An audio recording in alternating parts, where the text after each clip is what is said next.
Welcome to our introduction part of YouTube Masterclass. Well, welcome to the course Introduction for YouTube Masterclass. In this comprehensive course, you will learn all the essential skills and strategies to become a successful content creator on YouTube. Whether you're looking an aspiring vlogger, a business owner, looking to promote your brand, or simply passionate about sharing your knowledge and creativity with the world, this masterclass is designed to help you achieve your goals. Well, this course is going to be separated in two parts or what you have to learn. Okay, so let's start off on the first part. On the first part, we have 4 points. One is understanding YouTube, content strategy, video production, and channel optimization. Let's start off by understanding YouTube. We'll start by exploring the platform. Okay, the platform is vast and there are hundreds and millions of YouTubers online and uploading photos, or let's say uploading videos every day, and the opportunities it offers. Okay, there is a vast opportunity of mass growth. You'll gain a solid understanding of YouTube's algorithm, analytics, and the different type of content that perform well on the platform. Okay, so there is also going to be a couple of restrictions or rules and laws of YouTube too. Then we are going to learn about the content strategy. Creating compelling and engaging content is key to attracting and retaining viewers. We'll dive into the process of developing a content strategy, including identifying your target audience, brainstorming ideas, and planning your video production. Okay, so you have to understand what your audience wants, or you need a really good content to put in the strategy, okay, so that you can grow fast. Okay, and then we are going to learn about video production. We'll discuss the technical aspects of creating high quality videos, from camera selection and lighting techniques to sound recording and editing. That is a very essential part. You'll learn how to shoot professional looking videos that captivate your audience. Well, we are not going to put much, let's say, much attention on that part, but we are going to help you to know about this platform and how you can grow faster staying on this platform, which is going to be online based. Then we are going to learn about the channel optimization. To stand out on YouTube, you'll need to optimize your channel for maximum visibility. We'll cover topics such as let's say, creating an eye-catching channel banner, writing compelling videos, titles and description using tags effectively, and leveraging thumbnails to increase click-through rates. Okay, so there is a different type of monetization for YouTube. Now let's go to the second part, which is going to be audience engagement, monetization and growth, YouTube policies and best practice. And then we're going to learn about YouTube algorithm and also SEO, which is a very important part. Let's start off with audience engagement and what it is. Building a loyal and engaged audience is crucial for long-term success. We'll explore strategies for fostering community engagement, responding to comments, collaborating with other creators, and leveraging social media to expand your search, or let's say expanding your reach. Let me give you an example on YouTube. Now you can see that I am on my YouTube platform. In this YouTube platform, I search for Mr. Beast. And you can see that he has a vast amount of videos. You can see 740 videos, and you can see that there is millions of views. Okay. And when I go to video section, I'm going to find a couple of videos where he is collaborating with other content creators too, and also making such content that let's say the viewers will find it attractive and watch it. Okay, you can see that there are millions of videos on each and every of his videos. Okay, so let's learn about the next point. So the next point is going to be monetization and growth.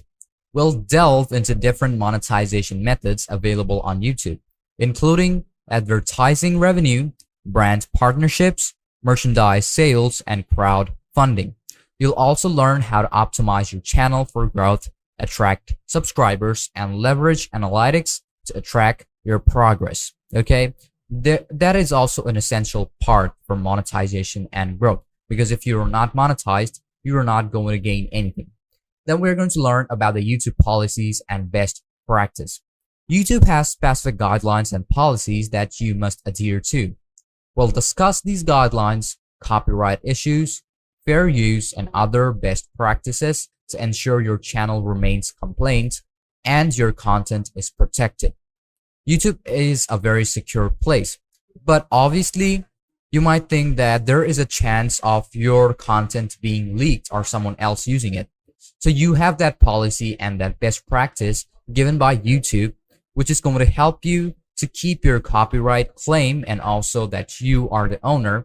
And YouTube is going to adhere to it and adhere to that policy and help you to, let's say, give you the ownership.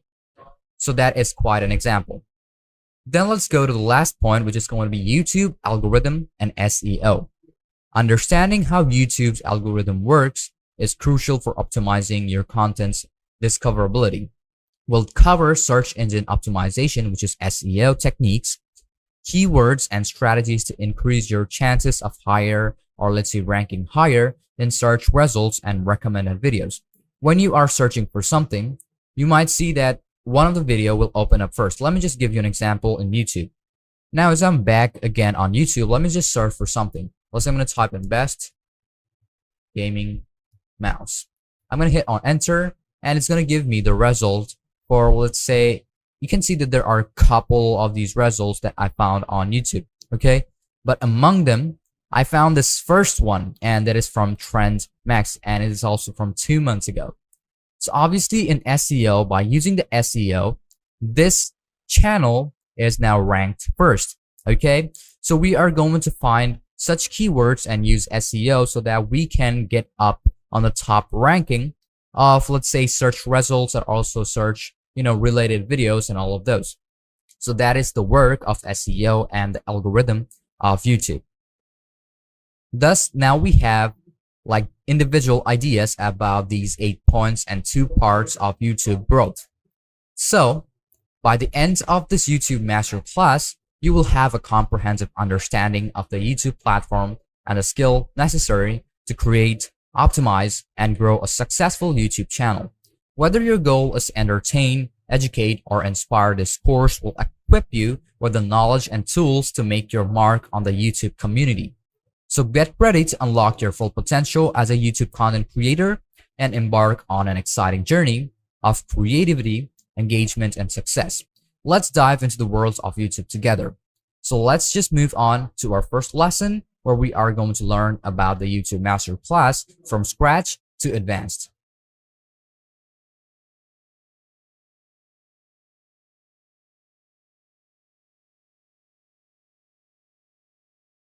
Welcome to our first lesson of YouTube Masterclass. So this section is going to be about the suggestions, okay, about how you will be able to open up a YouTube channel and gain growth. So the first lesson is going to be finding your own niche. Finding a niche for your YouTube channel is an important step in building a successful and engaged audience. It involves identifying a specific topic or theme that aligns with your interest, expertise, and the interest of your target audience. Well, I'm also going to give you specific examples too. Here's a step-by-step guide to help you find a niche for your YouTube channel. Assess your interests and passions. Well, that is one of the foremost and important thing before opening up or creating videos for YouTube. Start off by making a list of topics that you're genuinely interested in and passionate about.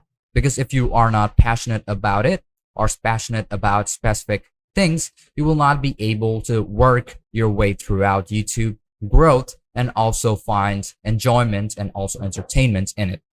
Consider your hobbies, skills, knowledge, and experiences. It's essential to choose a niche that you'll enjoy creating content about for the long term. Because obviously, if you are thinking about short term, it will not help you in the growth, because you cannot gain growth and also get benefit from YouTube just by working a couple of days or a couple of hours or maybe a couple of months, even a couple of years. Well, it's a long time process for getting that benefit from YouTube. Research popular niches. Look for popular niches on YouTube that align with your interests. There are a couple and vast amount of niche that you will find online and people making content on it. And if you are genuinely interested in it and find enjoyment in it, then it will help you in the long term. Explore different categories such as technology, fashion, gaming, cooking, fitness, travel, beauty, educational, personal development, or other areas that appeals to you. Look for niches with a substantial audience and engagement potential. 3. Identify your unique angle. Uniqueness is very important because if it is like overrated or common, people will obviously not watch your videos or find interest. But if you have uniqueness in your videos or your content, people will automatically find your videos and search for your videos, and obviously you will find that opportunity to get that gain. Obviously, more people equals to more opportunity. So consider what makes your approach different or how you can add value to that existing content in your chosen niche. This could be your personality, expertise, storytelling style, or particular focus with the niche. Analyze competition and audience demand. Research other YouTube channels in your own chosen niche to understand their content, audience engagement, and subscriber count. Analyze the demand for content within the niche by looking at the number of views, comments, likes, and overall engagement on popular videos. This will help you assess the potential audience size and the level of competition of your specific niche and your own content. 5. Define your target audience. Understanding your target audience is crucial for creating content that resonates with them. Obviously, you are going to, or let's say you have to make content that is going to understand, or let's say attract your target audience. Okay? Identify the demographics, interests, and need of your potential viewers within your chosen niche. This will help you tailor your content to the preferable, or let's say preferences, and establish a connection within your audience. Test and refine your niche. Once you've identified a potential niche, create a few sample videos to test the waters. Pay attention to the response from viewers, such as constructive criticism, including views, comments, likes, and shares. Use this feedback to refine and tweak your niche if needed. It may take some experimental or let's say experimentation before you find the right balance. Be consistent and passionate. Consistency and passion are key to building a successful YouTube channel. Commit to a regular upload schedule and consistently create high quality content within your niche. Show your genuine enthusiasm for the topic as it will attract like-minded viewers and keep your audience engaged. So the overview is that remember, finding a niche is not one-time decision. As you evolve as a content creator and your audience grows, you may need to adapt or expand your niche to cater in the changing needs and interests of your viewers. So you don't have to worry about, let's say, making a specific topic about a specific niche. You can also increase that niche and go up to other niches, and also increasing that source or what the audience actually wants. Okay, stay open to feedbacks, trends, and opportunities that arise along the way. Obviously, the feedbacks, trends, and opportunities are going to change day by day, which is evolution. Okay, so don't stay on the same niche. Just make sure that your target audience is entertained enough and your content is unique enough so that you can gain or also grow day by day. So let's move on to our next lesson, where we are going to learn about the suggestions before opening up your YouTube channel and also uploading videos on it.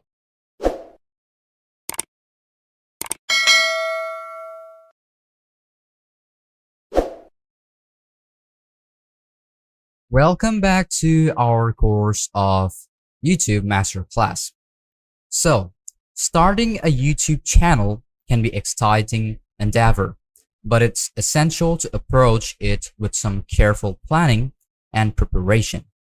So here are some suggestions to consider before launching your YouTube channel. So first off, you're going to need to create a Gmail account because YouTube is run by Google. So that means you're going to need a Google account, which means a Gmail account. And then you'll be able to make a YouTube account using that Gmail. Then let's go to some specific suggestions which you need to follow. First is going to be defining your niche. Choosing a specific niche or topic that you can genuinely be passionate about and knowledgeable in. Having a clear focus for your channel will help you attract a target audience and keep your content consistent. That is like very important. Then what you're gonna do is about investing in quality equipment. While you don't need the most expensive gear to start, having a decent audio and video quality is essential. Invest in a good microphone, camera, and lighting setup to make your videos visually and audibly appealing. Learn video editing. Basic video editing skills can go on a long way in making your content more engaging and professional looking. There are many free and paid video editing software options available that are user-friendly for beginners, such as Adobe Premiere Pro. Then we also have Wondershare, and then we also have DaVinci Resolve. You can use whichever one you want. Develop a recognizable brand. Create a logo, channel banner, and consistent color scheme that represents your brand. A strong visual identity will help viewers remember and recognize your channel. Set realistic goals. Be clear about what you want to achieve with your YouTube channel. Set realistic and measurable goals, such as reaching a certain number of subscribers or video views within a specific time frame. That could be in 10 days, maybe a month or a year, whichever one you think is the time frame, which is going to be specific. Engage with your audience. Respond to comments, ask for feedbacks, and interact with your viewers. Building a community around your channel will foster a loyal and engaged audience. People will gain trust on you. People will start recognizing you that this person's videos are kind of good. So engage with that audience, okay? Because those audience are going to help you to gain that opportunity to grow. Promote your channel. Don't rely solely on YouTube's algorithm to gain visibility. Promote your videos on social media platforms such as Facebook, YouTube, Twitter, whatever you have. We also have TikTok nowadays, which is like very, useful and essential for social growth. And collaborate with other YouTubers to reach a broader audience. Because if you are collaborating with other content creators, they are going to help you promote. You are going to be featured on their video so that other people or their audience will also find someone new such as you and also start watching your videos if your content is good enough. Learn from analytics. Use YouTube analytics to track the performance of your videos and understand what content resonates best with your audience. It will allow you and help you to find out what type of content is getting more views or what the audience actually wants or what the audience actually, let's say, likes. So you will be able to understand what type of content you have to make so that viewers can find that entertainment in your specific video. So adjust your content strategy based on the data to improve your channel's growth. Remember, building a successful YouTube channel is a journey, and it's okay to learn as you go. It's not always gonna go okay or like good. You're not always gonna get followers, or let's say you're not always gonna get subscribers, views, okay? It's going to be up and down. Stay open to feedbacks, continuously improve your content, and most importantly, enjoy the process of creating and sharing your videos with the world. So selecting a niche is like very important, okay? So let's move on to our lesson where we are going to be making our Gmail account. Welcome back to our lesson where we are going to learn about how we can make a Gmail account or a Google account.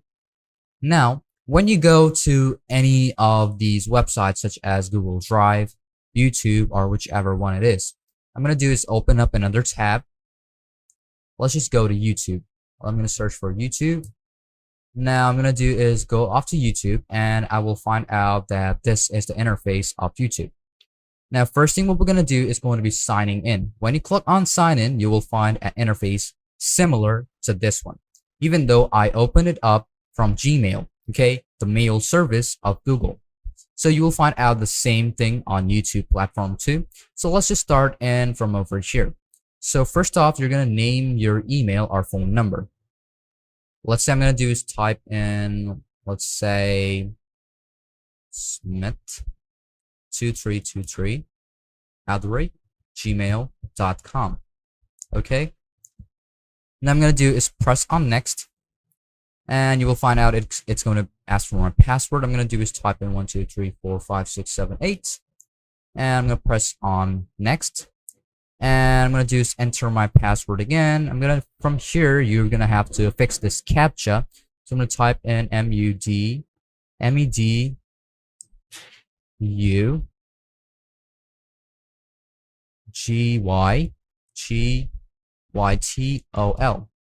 And I'm going to just type in my password. Let's say 1, 2, 3, 4, 5, 6, 7, 8, 9, 0. Hit on next. And so this will allow you to sign in.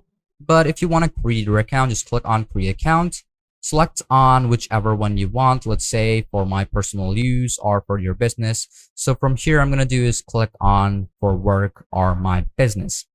Now you can select on personal use too. Name your first name. So I'm going to type in Smith. Last name I'm going to do is type in Aurora. I'm going to click on next. And it's going to type, let's say I'm going to just select on whichever one I want. So I'm going to just type in random numbers. Let's say type in 2000 and we are done. I'm type in mail and click on next again. And then I'm going to type in one of my email address. You can also get a Gmail address instead. So I'm going to click on get a Gmail address instead. From here, I'm going to type in, let's say Smith3434@gmail.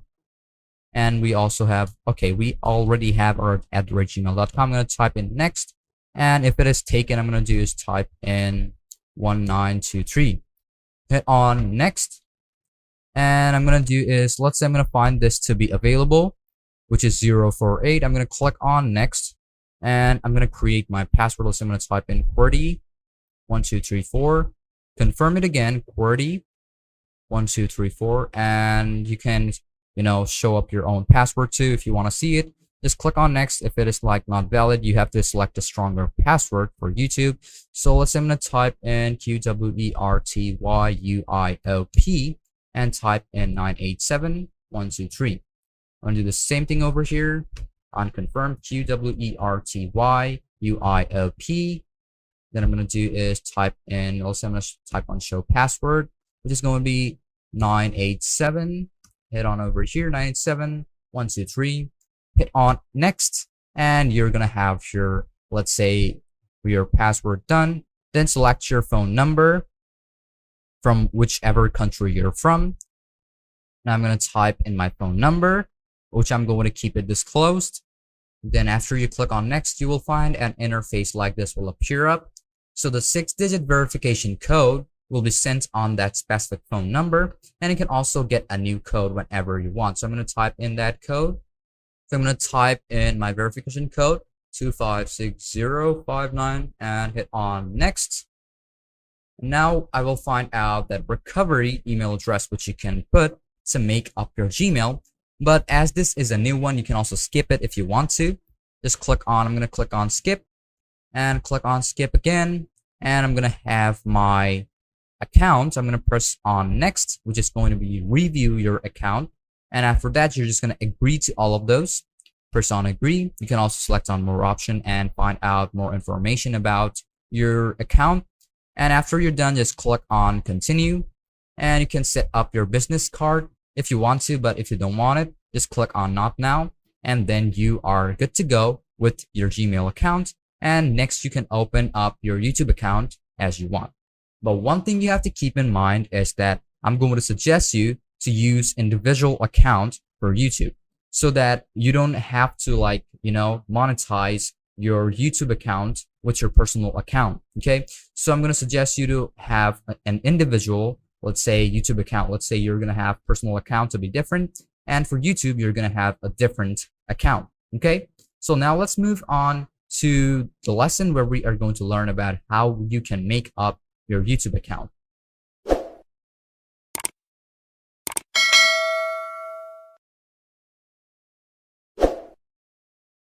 Now, as we are already in the platform of YouTube, what you're going to do is going to be just click on this. If it shows up that you have to sign up, then you have to, okay? But as we already have our account and connected to this, okay, let's say if I have something like this, okay, if I have it signed out on YouTube like this, and you already have that Gmail account. But if you want to sign in, just click on sign in, and as you're already connected to that, or let's say connected into that account, what you're going to do is click on that. Let's say I'm going to type in QWERTYUIOP789123 and just click on next after you're done with your password. And if you have a wrong password, I'm going to type in again QWERTYUIOP, then 789123.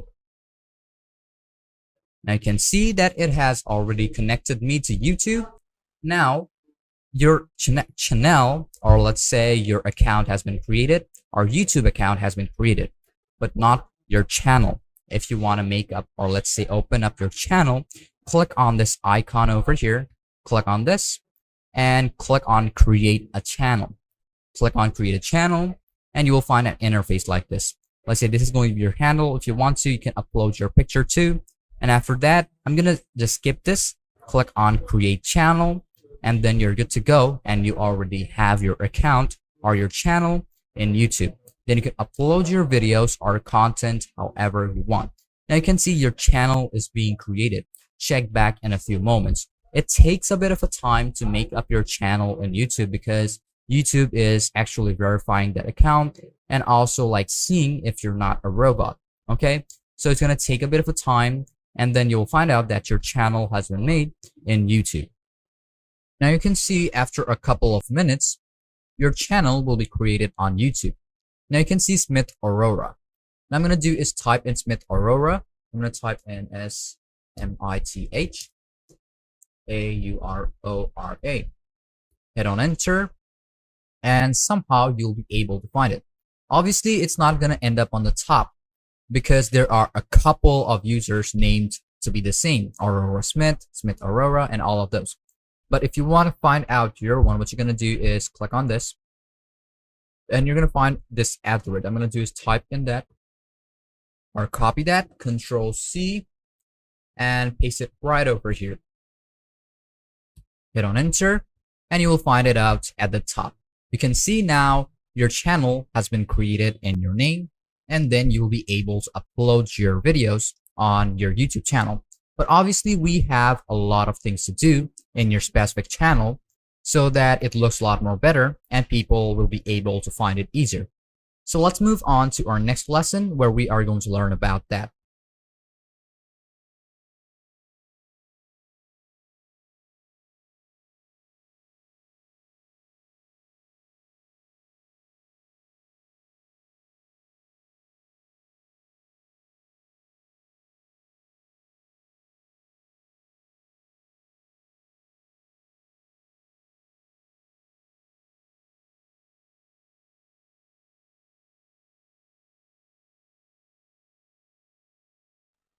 Now, as we've made up our YouTube channel, now what we're going to do is going to be working a bit to customize our own YouTube channel.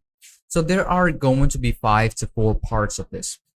First off is going to be opening up YouTube Studio, creating our channel tags, some extra settings, our channel brand, and extra information, or let's say advanced settings in, let's say, our YouTube channel or maybe our YouTube Studio.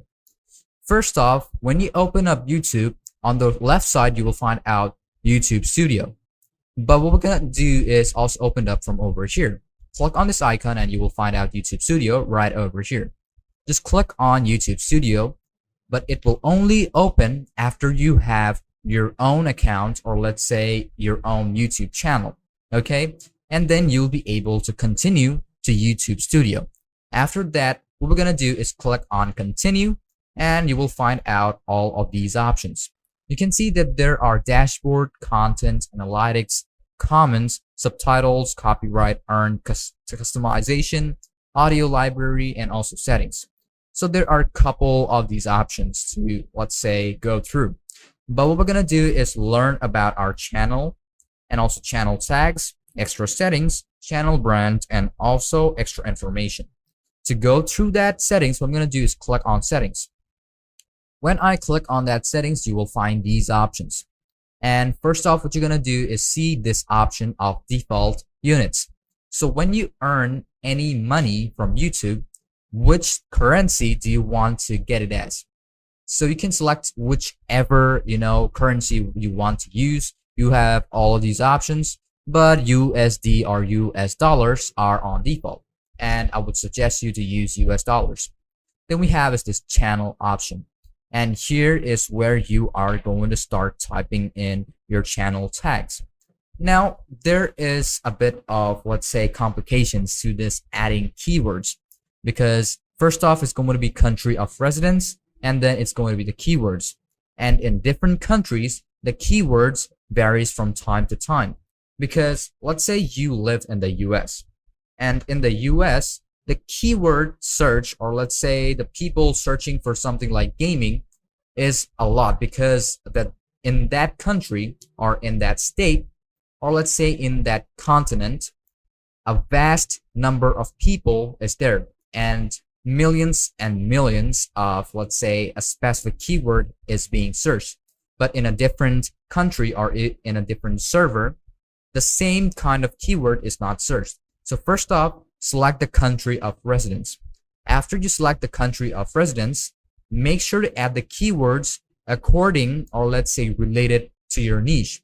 Now let's say I'm going to close it up first. First, I'm going to search up for my niche, or select my niche. So I'm going to select my niche to be gaming or gaming related. Now in this gaming related niche, there is a vast amount of information, or let's say a lot of contents can be created. But in gaming, let's say I'm going to search for gaming. I'm going to type in gaming, and you can find out. I'm going to just go off to YouTube first. I'm going to close it off. What I'm going to do is click on YouTube, click on this, YouTube. And after you go to YouTube, I'm going to do search for gaming. And you can see that there is gaming music, gaming with Kev, gaming with Talha, gaming video, gaming with Siv, gaming phones, songs, and all of those. But among them, gaming is still at the top. So in SEO, gaming, or let's say the alphabets or even the word gaming, is ranking in front. So that is basically how the SEO works. I'm going to click on gaming and search for it. And you can see that there is a vast amount of content which I can find in YouTube. So among them, so I'm going to do is, let's say among gaming, I'm going to do search for gaming mouse. And you can see gaming mouse pricing BD, gaming mouse pad, gaming mouse keyboard, gaming mouse 2023, and all of those. So I'm going to search for gaming mouse 2023. Okay. And in the gaming mouse 2023, I have a lot of these contents, but among them, one is still at the top. And I'm going to find the keyword. Let's say my keyword is going to be best gaming mice, gaming, then mice, top 10. And then I'm going to go down again. Let's say best selling, wireless gaming, and then let's say popular mouse, and the ultimate, and everyone buying this gaming mouse. Okay. And use different type of keywords, and that is going to help you in SEO. Or let's say 5 best wireless gaming mouse. Well, this is just about the mouse. Let's search for keyboard, gaming accessories. I'm going to search for gaming accessories. And when I go through gaming accessories, you can see coolest or gaming tech under $50, 5 must or like gaming gadgets, 10 desk setup accessories worth buying, tech accessories. Now I have a lot of these keywords which I can use as my keyword in my YouTube studio. So first thing what I'm going to do is going to be going on to my studio again, click on YouTube Studio, and I'm going to go over there and go up to settings, and then I'm going to add in my keywords according to the keywords which I found online and which is like still trending. Now I'm going to do is go off to settings, and here I'm going to do is go off over here on channel, and in the keywords I'm going to type in, let's say gaming, enter, gaming mouse, best selling, worth buying, which is buying, which is top 5. Then we have also under 50, let's say best gaming mouse in 2023, hit on enter.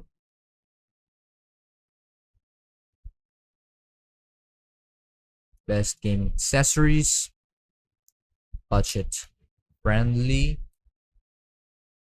And I'm gonna type in, let's say, budget pillar. Okay, now we have a couple of these keywords which we can use on our channel as a tag. From here, we can also use consoles, keyboards, gaming keyboards, and all of those.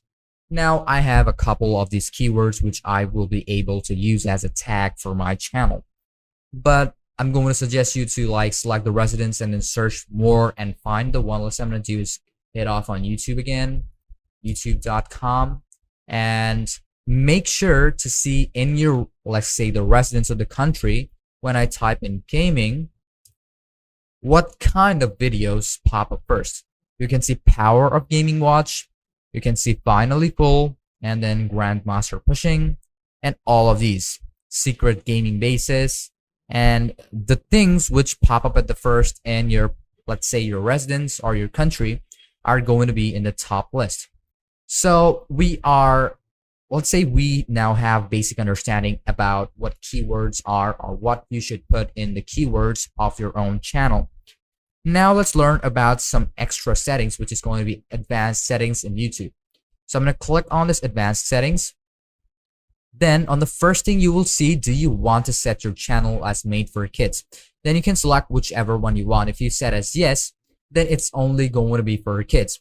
But as gaming is not only for kids, okay, so I'm going to click on no, set this channel as not made for kids. I never upload content that's made for kids.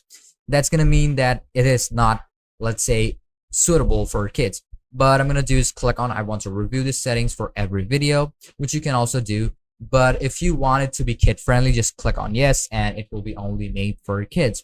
That's going to be totally up to you. I'm going to do is just keep it on I want to review these settings for every video, because not all the contents are going to be, you know, like, let's say this is just for kids, or this is just for adults, or this is just for, you know, middle-aged people and like that. Okay, so I'm going to keep it on I want to review this settings for every video. Then we have is Google Ads account linking. Now if you have Google Ads account for, you know, revenue and all of those, or let's say the ads for your video, you can link it up from here, but you must have an account for Google Ads too. Then only then you will be able to link it up. And we also have automatic captions. Then if you want to add in automatic captions turned on, you will be able to do that. Then you can also like put in don't show potentially inappropriate words.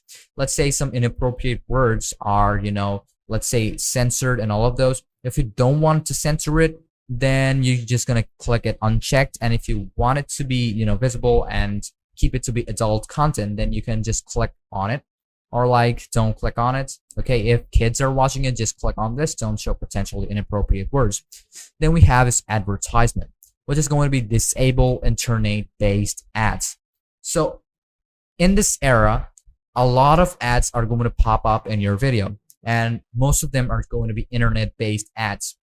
But if you don't want that, just click on this, check on this, and you will not find any of those internet-based ads on your videos in YouTube. Then we have is clips. allow viewers to clip my content.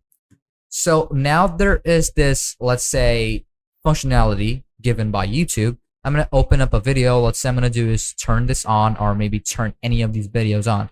And as I have this video turned on or clicked it on, now I'm going to do is pause it up. And in some of the videos, you will find out that you will be able to clip it. See this option of clipping? Well, it allows you to select a specific part of the video, which you can see from over here. And then you'll be able to share the clip. You can see from here, 1 minute is the, let's say, highest time. And from the video, you will be able to select any of, let's say, the 1 minute from any part of the video. Now, as we're done showing you the clipping option, so if you want that or want the users, or let's say the viewers, to clip your content, just click on this. And if you don't want them to clip and share, then just deselect it and you'll be able to go, or let's say you are good to go. Then we are going to learn about the feature eligibility. First is going to be the standard feature: upload videos, create playlists, and add collaborators and new videos to play. You can see this is the requirement for a free, let's say, a user. Then we have this intermediate features. To open up intermediate feature, you have to verify your phone number. Videos longer than 15 minutes. Okay. Before that, you will not be able to upload longer than that. Okay. Then you will be able to use your personal brand with a wider set of features and all of those. Then we have this advanced feature. In the advanced feature, you will find these options of appealing content ID claims, create more live stream daily, upload more videos daily, create more shorts, then embed live streams. Because obviously, if you're using it for free, or let's say without any of these verifications, obviously you're going to have limitations, right?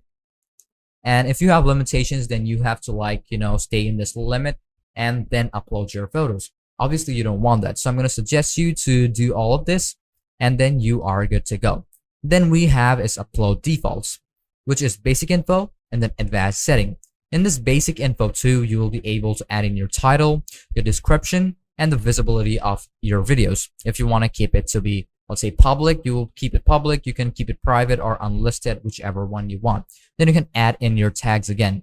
Now let's go to our advanced settings. In the advanced setting, the first option you're going to find is going to be allow automatic chapters and key moments, which is going to help you a lot. Let's say license, category, language, and caption certified, and all of those will be over here. Select whichever one you want. Let's say the license, whichever license you want. Then we have the category, whatever category of video do you make. Let's say if you want to make travel and events, we have travel and events, sports, scientific, technology, and all of those, gaming, and whichever one you want. So from here, I'm going to click on my categories of gaming. Then in the language, I'm going to do is select my video language. Make sure to keep it not applicable or maybe English, so that everyone finds it to be understandable. And then caption is content has never aired on television in the US. Select on it, okay? So that this content, or you don't get any copyright strikes, okay? Captions should be certified. And then the title and description language, you have to also select that. Select whichever one you feel is to be comfortable and people understanding it. Then also the comments is going to be allow. If you want to allow all comments, just click on allow all comments and hold potentially inappropriate comments for review. Increase strictness and all of those, you can also do that. Hold on comments for review. Then you'll be able, or let's say publicly be visible. Then you can also disable your comments through this option. Then we have is the permission. In the permission option, when you give people permission on your channel, they can upload, comment, and take other public actions. You'll be able to do that too. And you can also invite people for collaboration and all of those, so that they can upload their video on your channel. Okay. Then we have is this option called the community, which is automated filters and then defaults. And the managing moderators, you can name them or add the managing moderator. And we have standard moderators and approved users, hidden users. You will be also able to do that. You can just go through them and see how this function actually works. And we have comments on the channel, which is kind of similar to the one on the permissions we found. You'll be able to do whatever you want. You can also message, like messages in your live chat. You can hold potentially inappropriate chats, messages for reviews. Then you will be able to see that and let other people see it. If you feel like it is inappropriate, or if YouTube feels that it is inappropriate, it's not going to show it up on the live or your live chat. And then we have our agreements. You can just click on learn more and get more ideas about it. Then we're gonna go off to advanced settings or feature eligibility, and we have to type in eligible. I'm gonna do is verify my phone number, and I'm going to show you our, let's say, our channel brand. Now I'm gonna type in my phone number, and I'm gonna keep it disclosed. And I'm gonna type in my verification code, and just type in submit. And after I'm done submitting, I'm gonna do is go up to YouTube verification again, channel dashboard, and I'm gonna click on advanced settings and feature eligibility, and I can see that I will be able to use my custom thumbnails and also engage in using my, let's say, my branding in YouTube. So to do that, I'm going to do is make this one eligible too, and if I have videos or like verification valid ID, I'm gonna get that too. And after you're done, I'm gonna do is show you how you'll be able to brand your videos for your YouTube channel. So if you want to brand your video, what you're gonna do is close it off and go off to customizations, which is already open. Now in customization, you will find this option called the branding. Then first of all, what you're gonna need is like upload a file, or let's say upload a photo, either GIF or PNG. I'm going to just suggest you to use a PNG because GIF is, sometimes, corrupted or gets corrupted in the way and loses its pixel. After you're done, just click on upload and you will find out that photo. I'm going to use one of the photo right now. I'm going to click on upload and I'm going to do is open up this, and let's say I'm going to use just this one. Press on done, and after I'm done, I'm going to do is keep it here. And what you're going to do is click on watermark if you want to do that. I'm going to do is view channel if you want to do that. You can publish it if you want to. You come and click on upload. I'm going to do is use this one at the same time. I'm going to do is keep it done. And I'm going to do is use this one over here, which is going to be your banner image. I'm going to remove it up for this one. Okay, now as we have our picture, you can remove it. But if you want to brand it up, you can use video watermark. So just click on upload. I'm going to use the same photo, and you will find this to be done. And when we are, obviously, let's just see this, okay? You can keep it for the entire video. You can also custom start time. You can also do that. And also the end of video, you can also do that. That's like totally up to you how you're going to work with the branding of your videos in YouTube and how you're going to keep your content like, okay? Because this helps you a lot, okay? Then we are going to learn about this banner, but that I'm going to show it to you later on. Then if you want to know about the information or extra information, just click on basic info. Now, if you want to change the name of your channel, you can do that. Just remove that. Let's say I'm going to do is gaming tech. Now the name has been changed. You can also remove the handle and change it up. Let's say I'm going to type in @ okay, @ is gaming geek. Gaming geek. Now you can put in your description if you want to, like that's like totally up to you. And handle not available. I'm gonna do is gaming geek. Okay, this is also not available. Let's say I'm gonna type in gaming geek 909. Then I'm gonna do is find out this one description, put in your description whatever you want to. You can also use your channel URL, how you're gonna like copy it up or give it to people. That is the link. You can also add other links or other site links if you want to. That's like totally up to you how you're gonna work with it. Then we have is links on banner. You can see first 5 links. Then the links on banners will be visible on your video. And then we have is this contact info. You can put in your email address if you want to. So this is basically it about like, setting up your YouTube channel and how you'll be able to do it. You can branding it up. You can use your picture in your banner image and also your video watermark. That's like totally up to you. You're going to see it on your devices. And also we have this layout option. We have this short video and videos.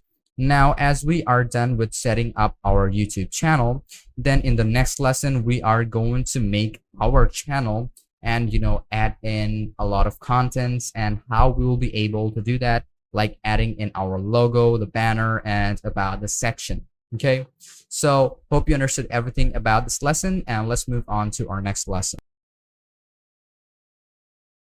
Welcome back to our lesson of YouTube Masterclass. Now we have this account with Aurora. And this lesson is all about adding our logo, the banner or the channel art.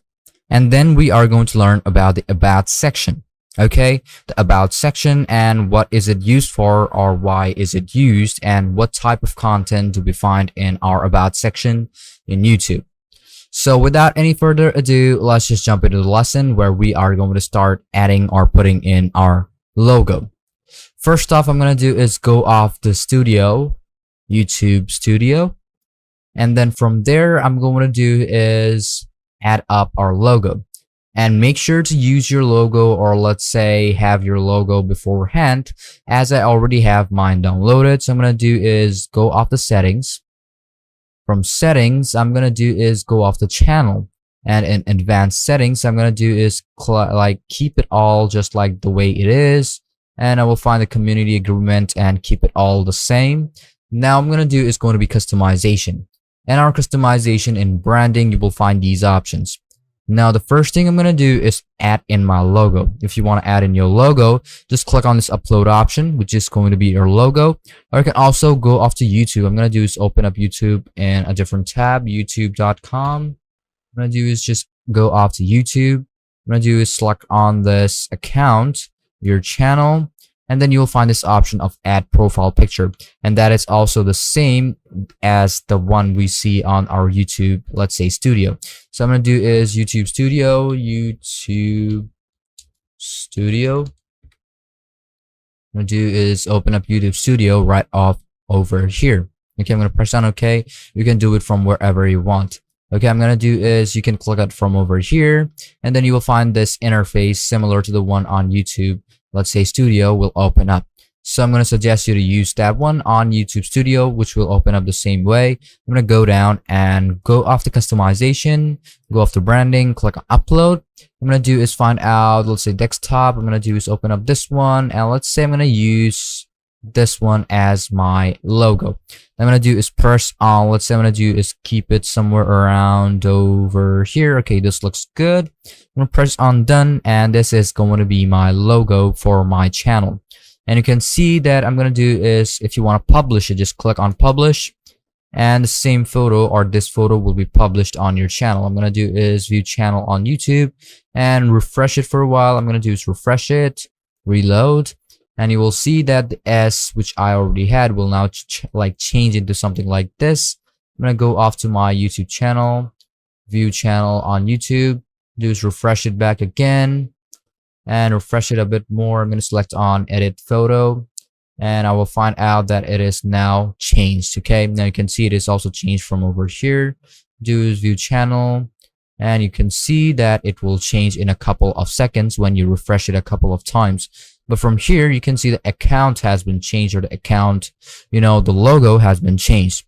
So I'm going to just show to you later on when we have it already refreshed. Now, the next thing what we're going to do is going to be adding in our banner. Okay, so I'm going to do is first off, close this one off. And I'm going to do is add in our banner. You can do two things. First off is going to be opening it up on Canva and resizing it however you want. But if you don't want to go through that, you can just open up in banner image and upload it up. But sometimes what you're going to do is Canva. I'm going to open up canva.com, free design tool. You can also use it as you log in. I'm going to do is continue, and then I'm going to do is start editing my presentation, which is also very useful in this website. You will be able to use it online, so it doesn't matter if you want to download it and all of those. Just click on any of these and maybe later, and you can see I'm going to do is just select on any of those. I'm going to do is get on project, and in your project what you're going to do is create a design. And you create a design, what you're going to do is you can always open up whichever one you want. Let's say we have Facebook, Instagram, flyer, A4 poster, and all of those. But I'm going to suggest you to use presentation, and you will find an interface like this will appear up in this. And then you will be able to open up your title or whichever one you want. Let's say I'm going to do is click on any of the ones which I want. You can use layouts too. Okay, you can see there is a lot of layouts which you'll be able to use. But from here, what you're going to do is find out the logo. If you want to use your logo, you'll be able to do that from over here. But you can also open up your own project from over this. You can also use elements. That's totally up to you how you're going to work with it. but I'm going to suggest you to use like designs which you already have over here and find out any of the layouts which you want. Let's say I'm going to do is first search for YouTube, and then search for, let's say, banner. Hit on enter, and you can see we have a couple of days. You can also use template. I'm going to do search, and you can find out these are the banners which you'll be able to use. But as I don't want any of this, you can like skip it. Okay, and if you don't want to go through these options, what you're going to do is go up to uploads, and you can upload whichever one you want. Let's say I'm going to do is open up any of the image, upload file. I'm going to do is, let's say this is going to be our banner. I'm going to open it up over here, and this will open up on canva.com. And then what I'm going to do is just position it up over here. I'm going to do is find this photo, and then I'm going to do is resize it in such a way so that it looks a lot more better. You can see this is a lot more better. Now what you're going to do is you can present it if you want to. You can share it up on your YouTube channel too directly, but you can also do the same thing on YouTube Studio. So I'm going to do is go off to my YouTube Studio, click on upload, and I'm going to do is open up the same one, and I will be able to keep it up just the way I want it. Let's say I'm going to do is keep it up until over here. Okay, I'm going to do is press on done, and I'll be good to go. And one thing is that it will look different on each of these devices. This is going to be our monitor or TV, this is laptop, and this is phone. So you can like see it up later on however it actually looks like. I'm going to do is close off Canva because I don't need it anymore. And then you can add in watermark. To add in watermark, what you're going to do is click on upload. And I'm going to do is use this as a watermark. I'm going to press on open. And this is going to be our watermark for our channel as our logo. So I'm going to do is keep it for entire video, just like I told you in my previous one of the lesson. So now we are done. I'm going to do is press on publish, and it will publish it up on my YouTube channel in just a few seconds. So I'm going to do is go off to Smith Aurora, refresh it. I'm going to do is more about this channel. I'm going to click on more about this channel, and you can see all of the edits has been done on it. And as I did not like upload any of, let's say, videos over here, so as I don't have no videos, you can see from over here. But now I'm going to learn, or let's see about what the about section is about. First off, go off to basic info, and couple of this info is going to be put on our about info, okay, or about our about section. So let's say I'm going to do is name is going to be Smith Aurora. I'm going to close off this name, cut it off if you want to. I'm going to type in Smith Aurora. I'm going to do is keep off your handle. Let's say I'm going to type in Gaming Geek, just like I did. Gaming Geek. And we also have our Gaming Geek. Let's say I'm going to type in Gaming Geek 1934 and check if it's okay. Then I'm going to do is put in my description if you want to, but I'm going to show it to you in our next lesson what is this description about and how you'll be able to upload those description to. You can add in language if you want to. This is going to be our channel URL. You can add in your contact info if you want to, and after you just click on publish, and all of the info is going to appear up over on this about section. I'm going to do is refresh it, and you can see still there is nothing. But when you add those up options over here, descriptions and all of those, let's say I'm going to type in this is a gaming channel. I'm going to do is hit on enter, publish, and we are good to go. I'm going to go over here, refresh it, and you will see in a couple of time you will find out the same things will appear over here, even though this is not available right now. But in a couple of seconds, when we have all of the things verified and all of those, you will find those things over here that as a description. Okay, so hope you understood everything about this lesson and our, let's say, branding options such as our picture, as our logo, banner, and also video watermark.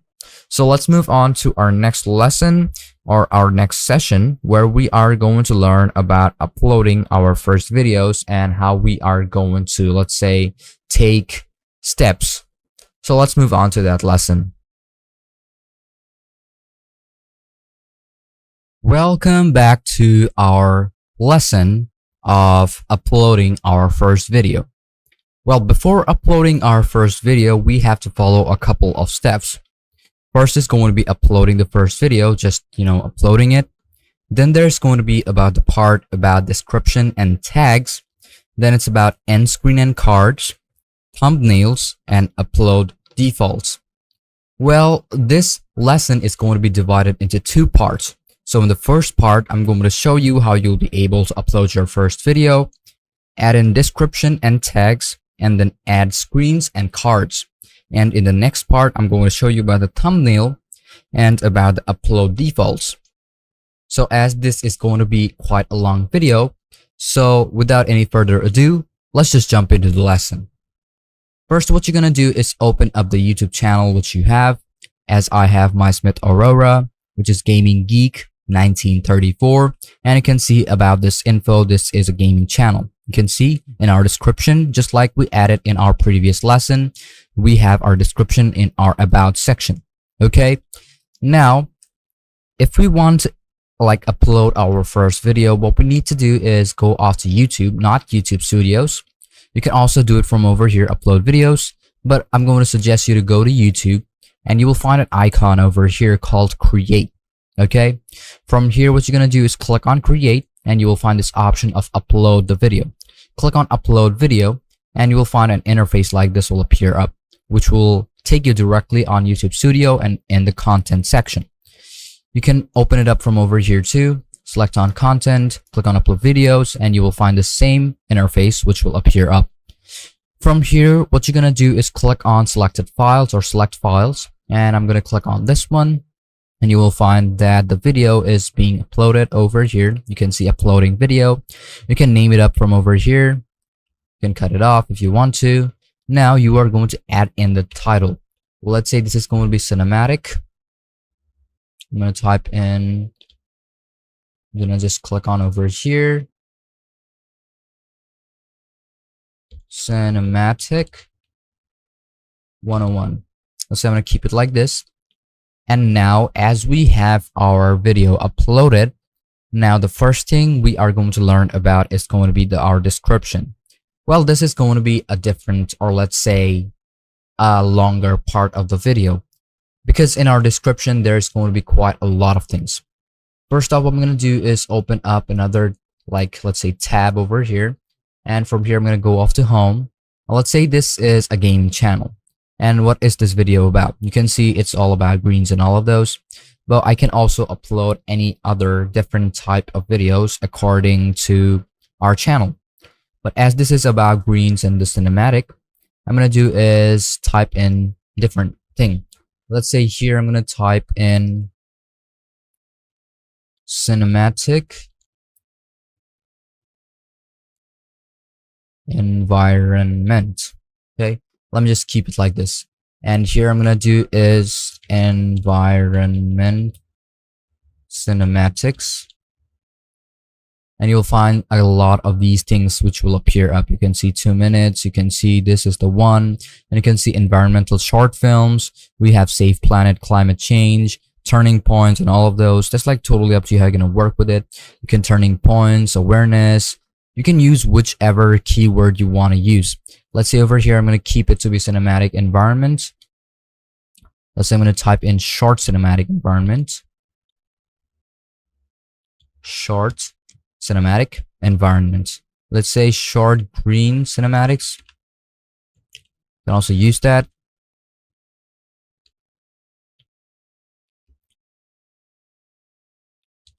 Short green cinematics.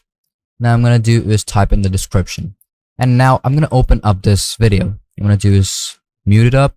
And here in these type of videos, you can see that there are a couple of these descriptions which you can apply. Okay, you can use AI to generate your, let's say, your description, but you can also type it on your own.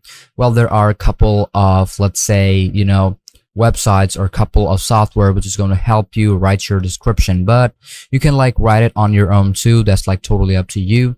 But as this is a video about cinematic, you can tell us about the description or something about the video. Let's say I'm going to type in let's say among the greenery, find something new and disconnect to reconnect. Let's say I'm going to keep it like this. Okay, among the greenery, find something new and disconnect to reconnect. You can type in more descriptions because as you can see, we have this description over here. Then you can add in these tags, which I'll be able to show you a bit later. You can use tags, you can use the song links. Then there are also a couple of other, let's say, description where you will find out that there are a couple of links. Let's say I'm going to open this one up. You can see this is the one, and I'm going to go down, and in a couple of them you will find out links such as Facebook links. Then there is like Instagram links, Twitter links, and all of those. You can see there are parts of the video where you can also put these follows. Okay, so from here I'm going to do is copy these parts and put in my own links. So I'm going to do is copy this, Control C, and put up first. I'm going to put on mine. And here what I'm going to do is going to be closing these off, which is like not mine. I'm going to do is cut this off. I'm going to do is cut this one off too. HTTP. I'm going to copy it up, which is going to be Smith, which is mine. smithaurora.com/ I'm gonna type in .com. Just keep it like this. You can also use something like this. I'm gonna do is cut this one off. It's going to be Smith. I'm gonna put in my name. This is my name, or this is my username. I'm gonna do is cut this one off too. I'm gonna put in mine, Smith Aurora. Do the same thing over here.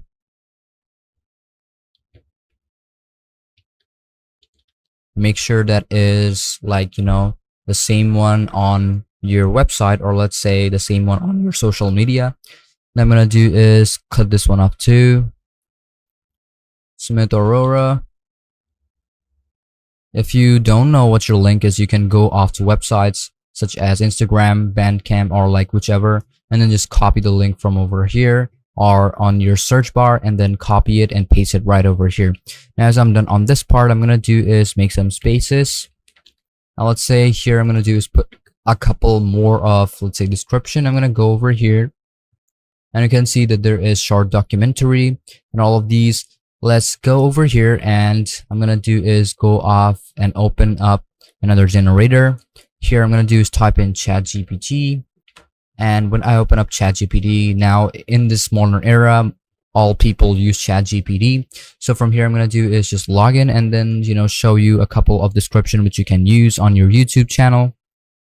Now you can see that I am on ChatGPT. Now I'm going to do is type in write a video description on art environmental cinematic. I'm gonna hit on enter, and this is going to give me a description, okay, which is going to be also, I can also copy that same thing, or I can stop the generating. I'm gonna do is copy that, copy, use cancel, copy the whole thing, Control C, paste it right over here for YouTube. Hit on enter, it will generate mine, and you can see this is how it will look like. So what you can do is like copy this, or like take a couple of parts from it and then paste it up on your YouTube channel or your YouTube description. But from here, I'm not gonna copy the whole thing because sometimes it gives you a copyright claim, or sometimes it's not because it is generating it on its own. You can take the idea from here and use this over here. But just for example, I'm gonna do is just copy this part, Control C. I'm gonna do is paste it right over here. Then you can also make changes if you want to. Let's say over here, I'm gonna do is from vast untouched wilderness to busting skyscapes, not cityscapes. I'm gonna do is cut this off because I don't need this. To bustling. This film juxtaposes scenes of serenity or tranquility with the chaos of human development. I'm gonna do is cut this off too. would need the splendor of majestic, let's say, greens, vibrant forest, and porcelain coastlines. I'm not going to need that anymore. Each frame a testament to the immense diversity and resilience of our planet. Greens. Okay, I'm done with this part.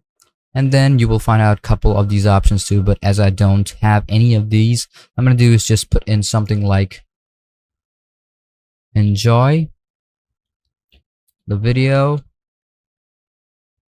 That's it. What I'm going to do is follow my work on those stuffs, and you can put that too. And after you're done, you have your description done. And one thing you have to keep in mind that you will be able to put only 5,000 words in your description. Okay, so that's like totally up to you. Then you have your video link, which is now applied over here. You can see that this is normal, and you also have HD. Okay, now I'm done with this video part. I'm gonna go down, and you can upload your thumbnail later on, but I'm going to show it to you later on. From here, as we're done with this part, I'm going to show you about tags. Now, if you want to put in tags, there are a couple of tags which you can use. Let's say from here, as it is green, so I'm going to do is search for, let's say, I'm going to go down and find out a couple of tags over here. Let's say I'm going to go over here, and here I'm going to do is type in greens. And you will find out greens, couple of these. I'm going to do is put in, let's say, hash greens. I'm going to type in hash cinematic, hash, let's say I'm going to put in hash, and let's say trees. See whichever let's say I'm going to type in trees.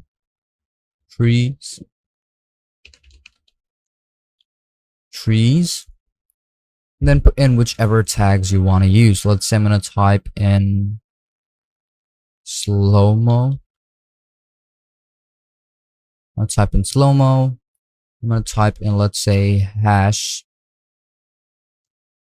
further. I'm just going to put in further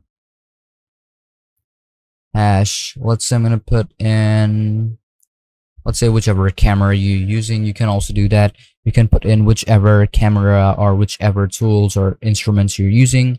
That's also like totally up to you. Now, as we're done, I'm going to do is put in, let's say, shorts. Okay. And as we're done, I'm going to go down. And you can add in your playlist if you want to. You can add in your audience. You can, if it's for kids and all of those. Let's say age restriction advanced. You want to put yes, restrict my video. No, I'm gonna no, don't restrict my video because there is no 18+ content.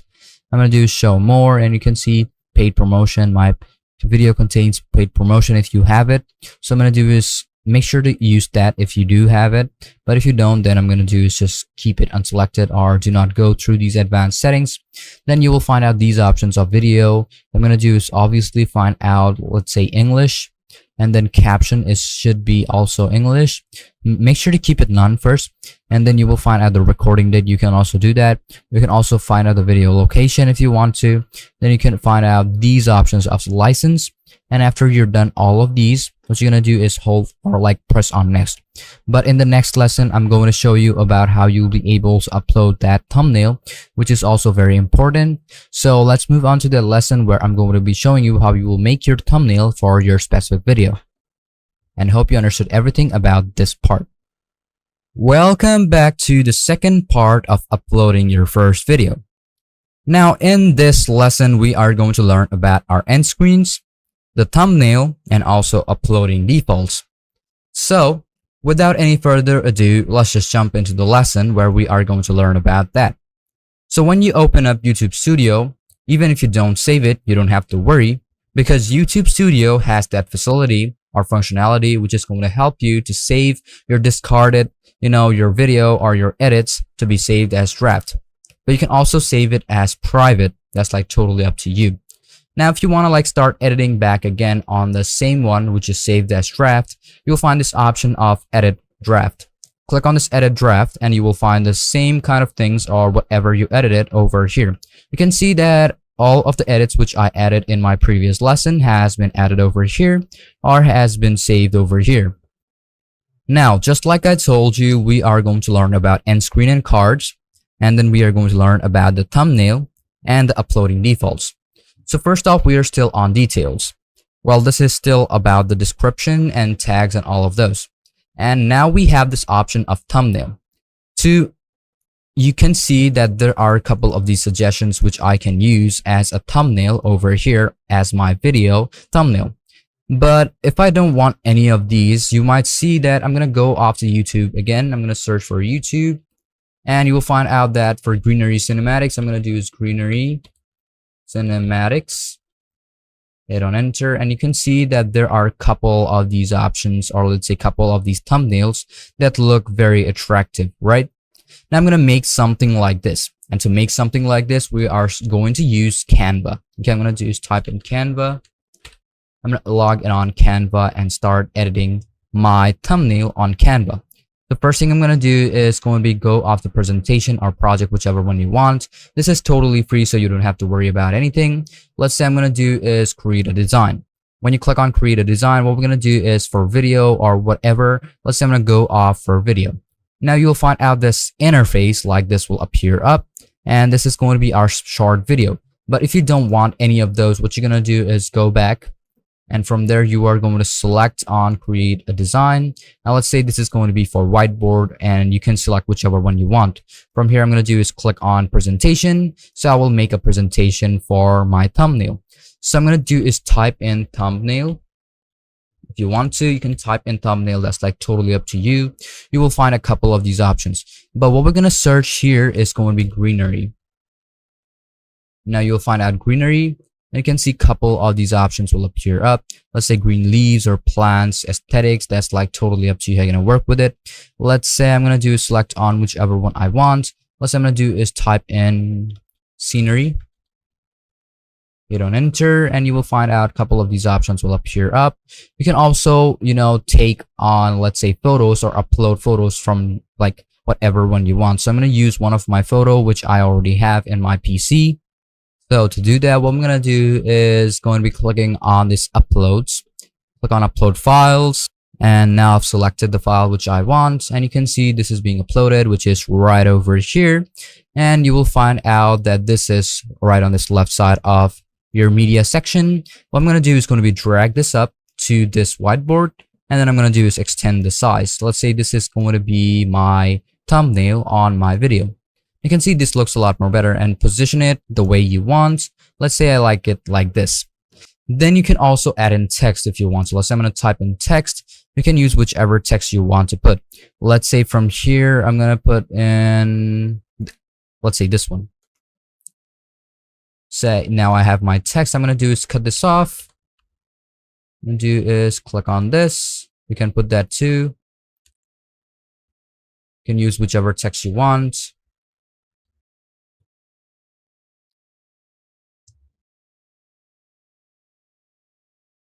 I'm going to do is ungroup. I'm going to do is cut this off. Now, as I have my text over here, I'm going to click on it. And then I'm going to do is align if you want to, but I'm going to do is put in your text, add a text box. Now, as I have my text box over here, I'm going to do is double click on it, cut this off. And then I'm going to do is going to be putting in, let's say, greenery. I'm going to do is extend the size. Do is put this up over here. I'm going to do is select this text again. And I'm going to do is decrease the size of this text. Let's say you can type it up from over here. So I'm going to put in 100. You can see this is 100. And just select this one too. Greenery on the go. Select this one too. I'm going to put this on 100. Well, let's say 120 is perfect. You can see this looks a lot more better. I'm going to do is put it up right over here. You can see this is center aligned. Just select this and delete. Now I have my, let's say, template or my thumbnail. And as I have my thumbnail, what will I do to save it? You'll have this option of share. And from here, what you're going to do is click on download. I'm going to do is click on download. You can like download it however you want, but I'm gonna do is download it as a photo. I'm gonna click on more. You find these other options too, which you'll be able to download. You can also save it just like download. I'm gonna click on download now, and now it is starting to download my photo as a PDF standard. But if you want to save it, let's say I'm gonna do is save it as something else. So what you're gonna do is going to be not as presentation. From here, what we're gonna do is going to be going back. I'm gonna go back again, and you will find this option of create a design. And here, what you're gonna do is make up a story or whatever business card, whichever one you want. Let's say I'm gonna make up. Let's say I'm gonna need a whiteboard this time, unlimited. Okay, you'll find this to be unlimited. Now I'm gonna do the same thing. Go off to uploads and find this option. I'm gonna paste it right over here. And as I have it over here, I'm gonna do is when you go off to share, you'll find it's on download section. I'm gonna do is click on that, and I'm gonna do is select on it and right click, and you'll be able to do alternate text too, but that's like totally up to you. I'm gonna click on like this download section, and you can select this one and go off the download section again and choose to download whichever one you want. You can see select 2 or more elements on your design and download section, select a file type, then choose download. Okay, what you have to do is select on it 2 or more, and then you'll be able to save it. But if you don't have that, you don't have to worry, because we have other options too, such as making up a photo or even a logo if you want to. You will find out that option of logo design. You will find it out right beneath. You can see it over here. And as I don't need a logo, what you can do is also click on it. You'll be able to duplicate it. It's like totally up to you. You can go off to elements and put in elements. You can add in text, brand hub, uploads, drop, projects. That's like totally up to you. You're gonna work with it. You can see this is the paragraph text. I'm gonna do is keep it right over here. Then I'm gonna do is go off to greenery. Okay, I'm gonna go off to my channel over here. I'm gonna do is upload thumbnail. I'm gonna do is click on verify, and I'm gonna verify my YouTube studio. Then I'm gonna do is put in my number and then start off my, let's say, I'm gonna put in my logo. And one thing you have to keep in mind to keep yourself verified. If you don't have it verified, you will not be able to put in that thumbnail. Okay, I'm gonna put in my phone number now. I'm gonna keep it disclosed. Now you will find out a verification code sent to your phone number, and you can see that my phone number is now verified. I'm gonna go off over here. I'm gonna upload my thumbnail, and I'm gonna do is press on got it, and I'm gonna click on upload. I'm gonna do is you'll find out this option over here, but you will be able to upload whichever you already have access to. This try refreshing the page. I'm gonna do is refresh the page. I'm gonna do is reload, and you will find out these options or this functionality will appear up. I'm gonna click on upload thumbnail. I'm gonna do is go off to my desktop where I have my, let's say, which is saved over here. You can see that now I have my thumbnail like this. Now, as I have my thumbnail, what I'm going to do is going to be select on it, and we are done with it. Now, the next thing I'm going to do is going to be adding in our screen or like end screen or card. To do that or to find that, what you're going to do is go up to this video element. In the video element, you will find out this option of add subtitle, add an end screen. Okay, you can import or add it up. Then what you have to keep in mind is that your video needs to be like 25 seconds or longer. Only then you'll be able to add that, but you don't have to worry about that. Then we have this option of add cards. I'm going to show it to you later on. Then you'll find this add card option, which is also quite the same. I'm going to do is start off from over here, and obviously you need your card at the end. Then you can add in whichever video you want. Let's say I'm going to put in one of the videos. Let's say I'm going to go up, and I'm going to do is use this video as a reference. I'm going to go down, and I'm going to click on share. I'm going to do is copy this video. I'm going to go off over here. I'm going to do is put in a channel or video. I'm going to click on it, and I'm going to do is search video. So I'm going to do is paste it off, hit on enter, and you can find out these options. I'm going to click on it, and you will find out this forest, and you can see the card has been added. So when people click on it, they will be directed to that video. And that is how these cards actually work. You can select on it, and you can see from here we have related videos. And most of the time people use their own videos, but as I don't have any videos in my channel right now, I'm just showing it to you as an example. Okay, now we have our video card. I'm going to do is press on save, and our video card has been saved. And you can also put in end screens if you want to, but I'm going to show it to you a bit later. Let me just, get another video which is like 25 seconds or longer. then we have is this checks option. In the checks option, you will find these copyright issues, no copyright found, so you are good to go. But if you have any copyright issues, you will find out this will be, crossed or cross sectioned, then you will obviously fall into a couple of hassle. Okay, then we have is the last one, which is visibility. In the visibility option, we have the save or publish, private, unlisted, or public. Now we have this option to save or publish. You can save your video and also publish it. But how do you want it to publish? You want to keep it private so only you'll be able to see it. You want to keep it unlisted. Anyone with the video link can watch your video, but nobody will find that video on your channel. Then we have this option of public so that everyone can watch that video.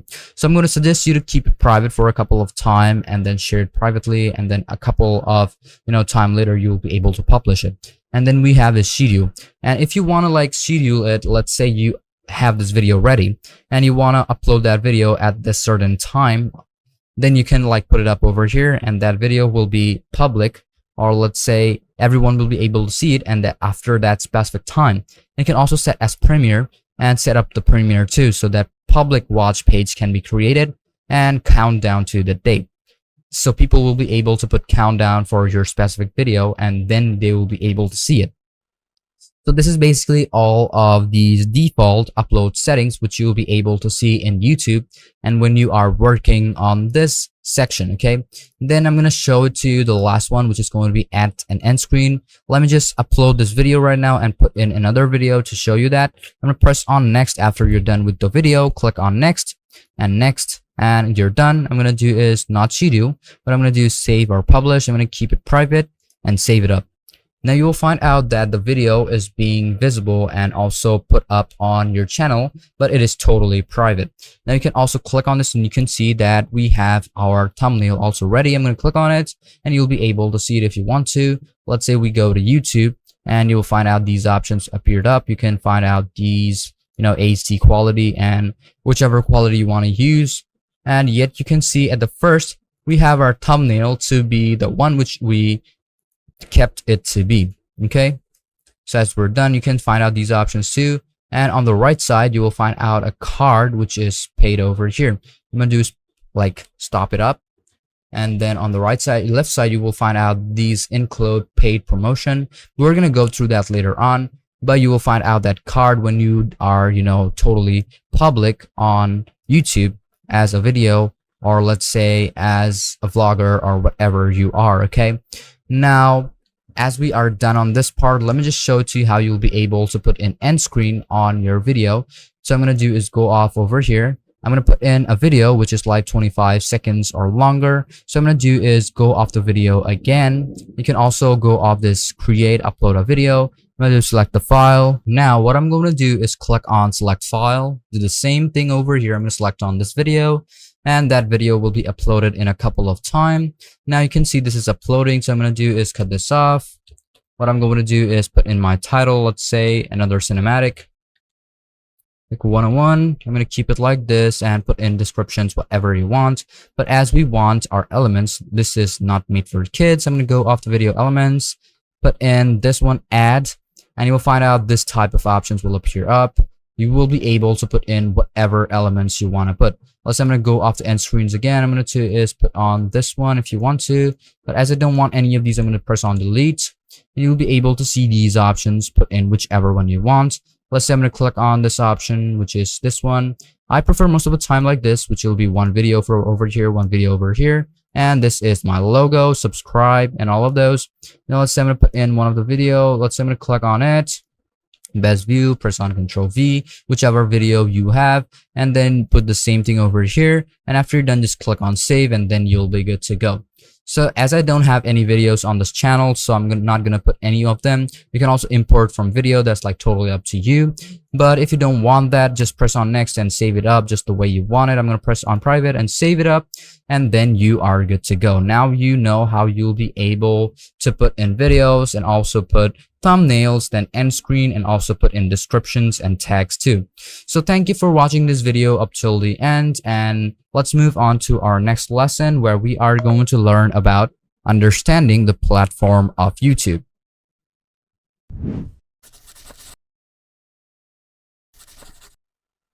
Welcome back to our lesson of YouTube Masterclass. In this lesson, we are going to learn about understanding about the platform of YouTube Studio.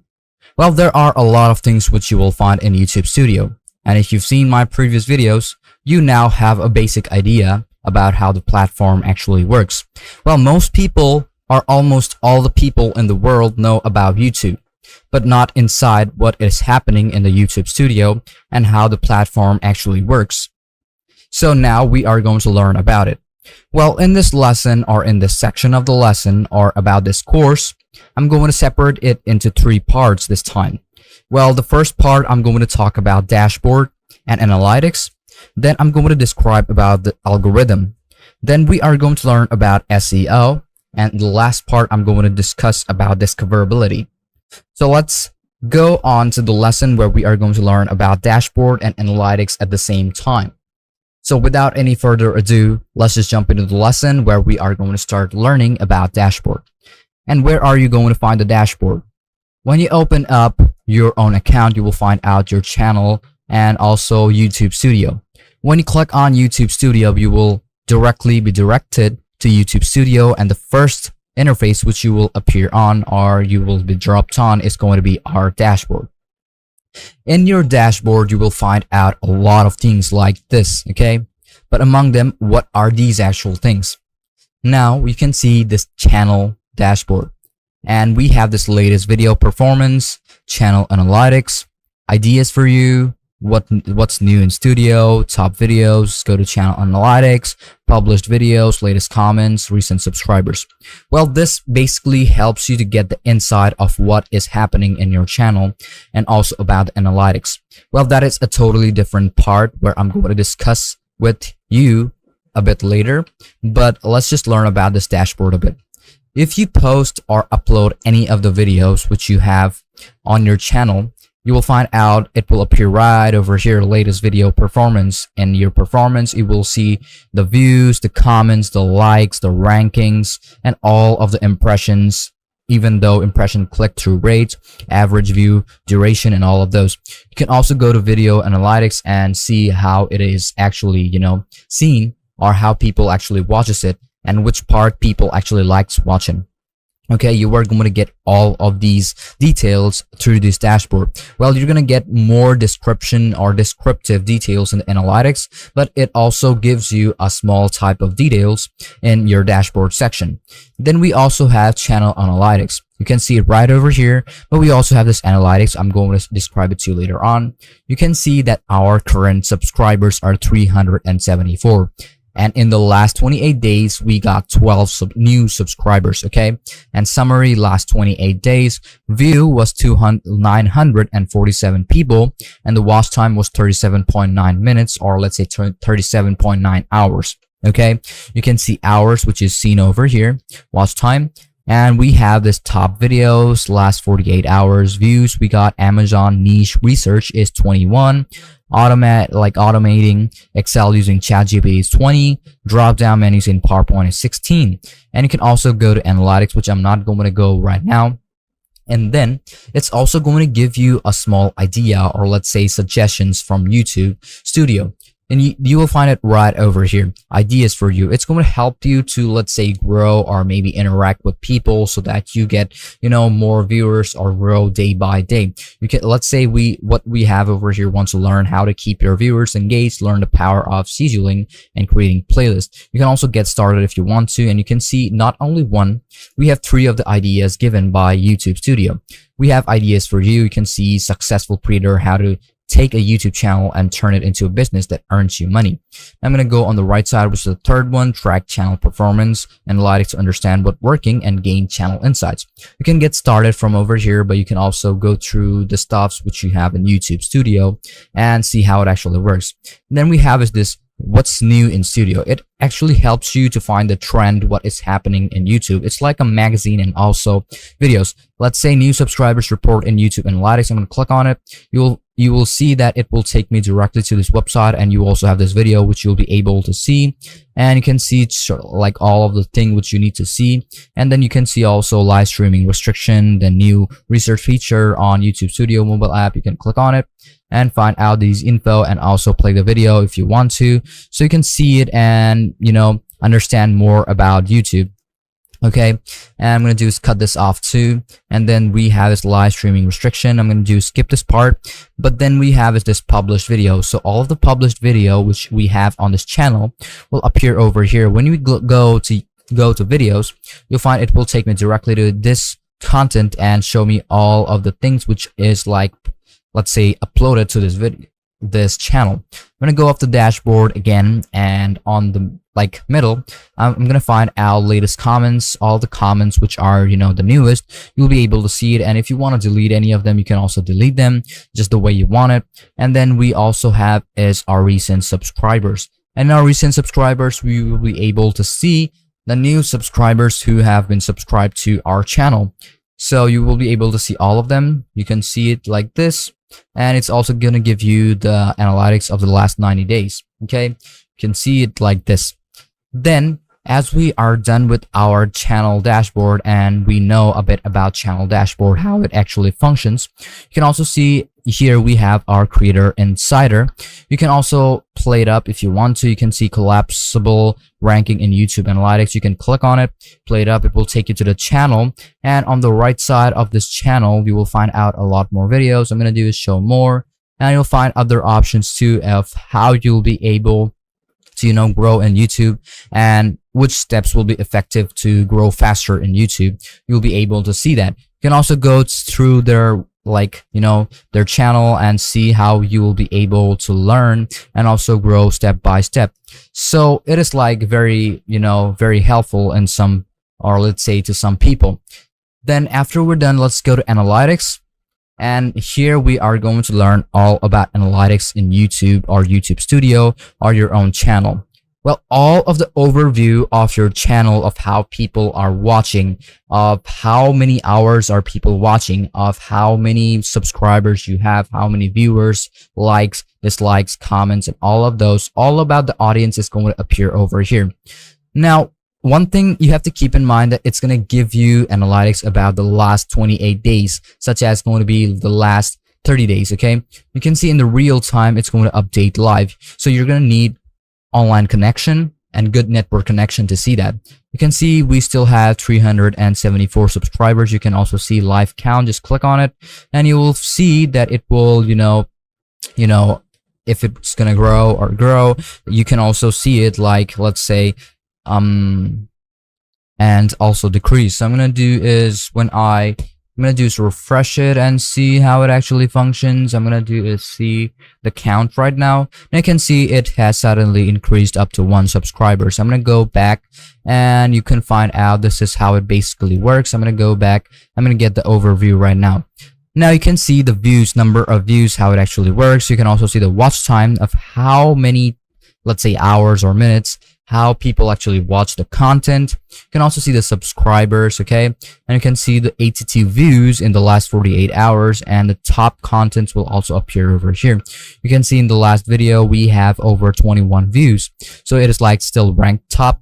And this is how to make e-learning site in WordPress. And this is one of the most, let's say, not watched. And this is very people actually watch that up, and this is not also watched, but this is quite quite popular. You can also see more and get more overview about your own channel, and you can also see the top content in this period.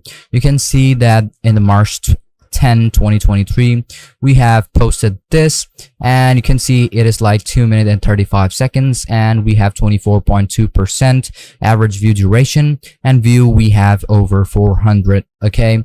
And we have all of the videos which we will be able to see. And then let's go to content. So if you want more definitive, or let's say descriptive analysis about the content, you'll be able to see it right from over here. You can see we also have our videos that is applied or given over here, and we also have how many people actually watch on and which part people actually watches, okay? You'll be able to do that from over here. You can also see the suggested videos, YouTube search, browse features, external YouTube search, suggested videos, playlists, and all of those will appear over here. And you can see the impression of how they led to watch time. You can see we have over 14.8K impressions from YouTube recommending your content. So when you are, let's say, ranked up, or let's say you have a good keyword, so you might also get suggested from other videos, and it's going to recommend your own contents. And you can see about 14.8 people, or let's say 14.8K people has been recommended this channel, and they actually watched it, and the views from impression was 647, and the watch time from impression was 25.7 hours. Okay, so that is quite good. We can also do that and make sure to like recommend other channels too at the same time. You can see the impression click-through rate, and also average view time.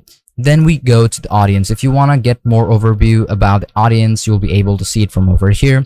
As you can see, on June 6, it was very less. Returning viewers were 6 and new viewers were 21. At the same time, on July 11, we have returning view over 1, and also new viewers were 30, and this is 6 and 21. But at the same time, you can see this is like 3, and also new viewers were 31.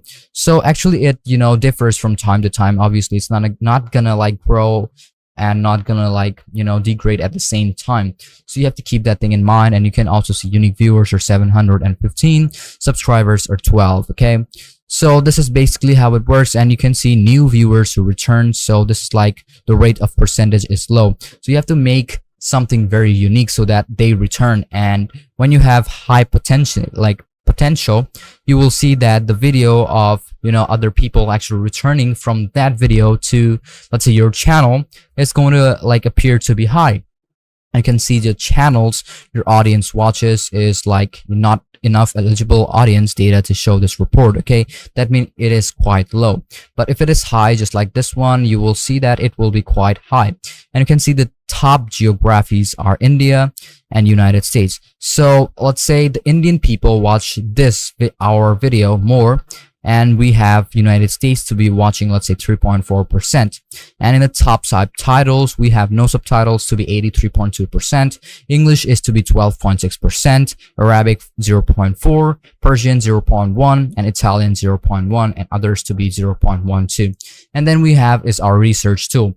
Well, if you want to research your YouTube channel, or let's say research about more keywords or topics, you can do that from over here. And you can see, and you search it from over here too. So I'm going to learn, or let's say we are going to learn about that later on in a lesson. But before that, we are going to learn a bit more about what algorithm is. Then we are going to learn about SEO. And lastly, we are going to learn about discoverability, which is also known as rankings in YouTube. So let's move on to that lesson, and hope you understood everything about this analytics and also our dashboard.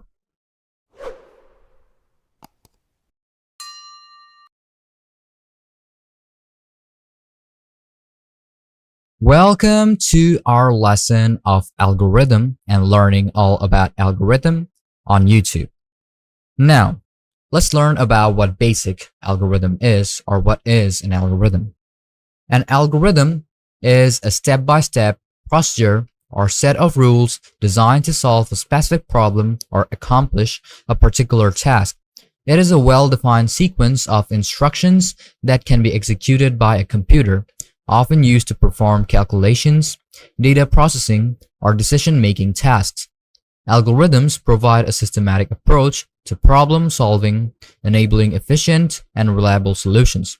They are fundamental to computer science and are used in various fields, such as programming, mathematics, data analysis, and artificial intelligence. Now, let's learn about social media and YouTube algorithm. A social media algorithm refers to the complex set of rules and calculations that determine the content shown to users on social media platforms. These algorithms analyze various factors such as user preference, engagement patterns, and content relevance to accrete and prioritize the content that appears in a user's social media or social media feed. Well, a social media algorithms aim to enhance the user's experience by displaying content that is most likely to be interest to an individual user. The algorithms take into account factors such as the user's previous interactions, such as likes, comments, and share, then the recency of the content, the popularity of the post, and the user's connection to network or connections or network. They also consider the platform's objectives such as maximizing user engagement and ad revenues. The algorithms are designed to filter and sort through the vast amount of available content, presenting users with a personalized feed that aligns with their interest and behavior. By analyzing user data and applying machine learning techniques, social media algorithms continually adapt and optimize the content shown to users, aiming to increase engagement and keep users on the platform for a longer period. Now, about YouTube algorithm. The YouTube algorithm is a complex set of rules and calculations used by the video sharing platform to determine which videos are shown to users and in what orders. Its main goal is to provide users with content that is relevant, engaging, and likely to keep them on the platform. While the exact workings of the YouTube algorithm are not publicly disclosed, several key factors are known to influence how videos are ranked and recommended.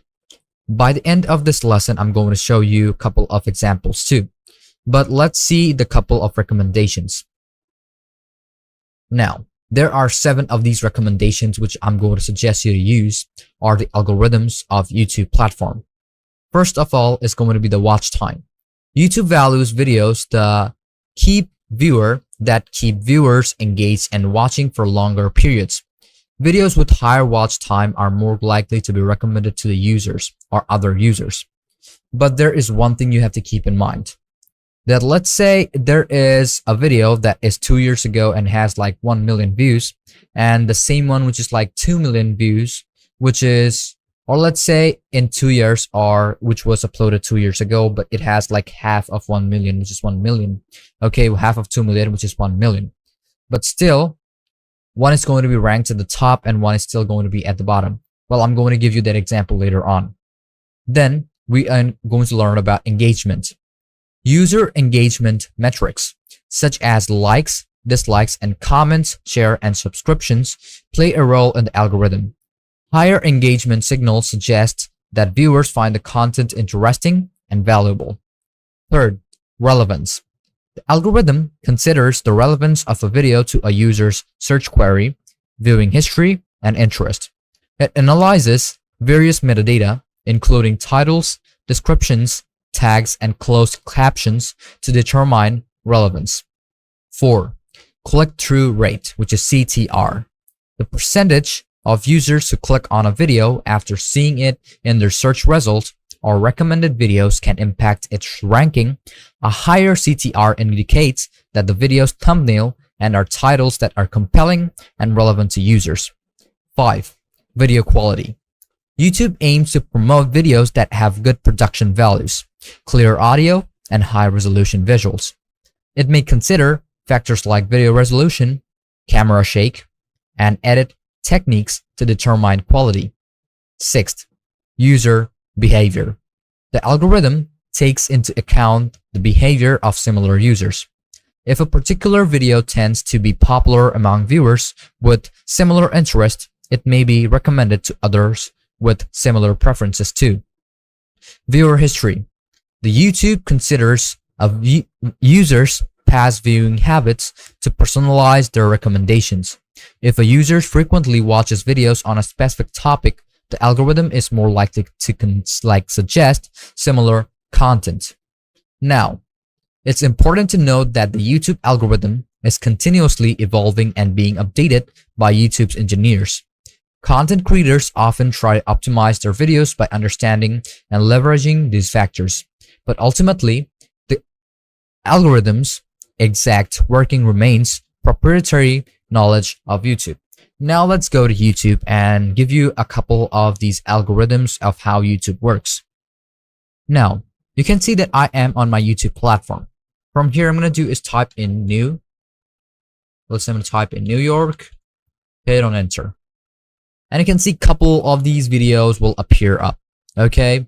Now, I'm going to do is go down New York.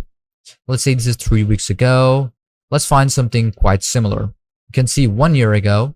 I'm going to do is find another video which is 1 year ago or 2 weeks ago. Okay, let's just show you this one. You can see that this video was uploaded 1 year ago and it has over 145 million views. But when I searched for New York 2 weeks ago, but 41k views, and why is this video still at the top in ranking? It's because of the keyword or the SEO. Now, when I search for New York, I'm going to do search for showing results for New York, and you can still see this is still at the top. Okay. Now, you can see that when I open this up, I'm going to do is pause this video, and obviously it has a lot of these interactions. Okay, and a lot of views, but still this is like not even half of the views which I have over here, according or comparing to that video which is over here. One thing is about keyword. When I search for keyword, when I search for New York, that has a really good keyword, which is best things to do in New York City 2023 4K. And here in this video we have Empire States of Mind, Alicia Keys, and this is also related to New York. But you can also see this is the same one day ago, and this has almost like 127 views, and it is also New York. But yet, still this is ranking at the second or the first. So more interaction is equal to more, let's say, ranking, or good keyword is equals to more ranking or higher ranking. So you have to keep one thing in mind, even though if it's like more views, let's say that one has 100 or over 100 million views, but less interactions. So that video is going to get less income. But here, as you can see that this one has 41k views and it is 2 weeks ago, good ranking and more interaction, even though this video will earn more income, let's say more capital than the one which has like over 100 million views. So you have to keep one thing in mind about the algorithm of YouTube. So this is basically how the YouTube actually works. And day by day, the trend will change and there will be something more needy or more attractive as a keyword.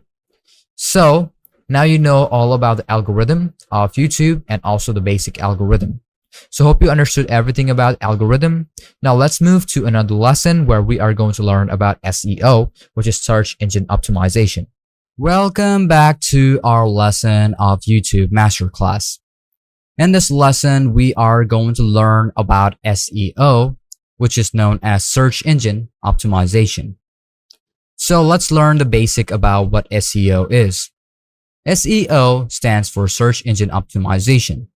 It is the practice of optimizing a website and its content to improve its visibility and rankings in each search engine result pages, which is SERPs.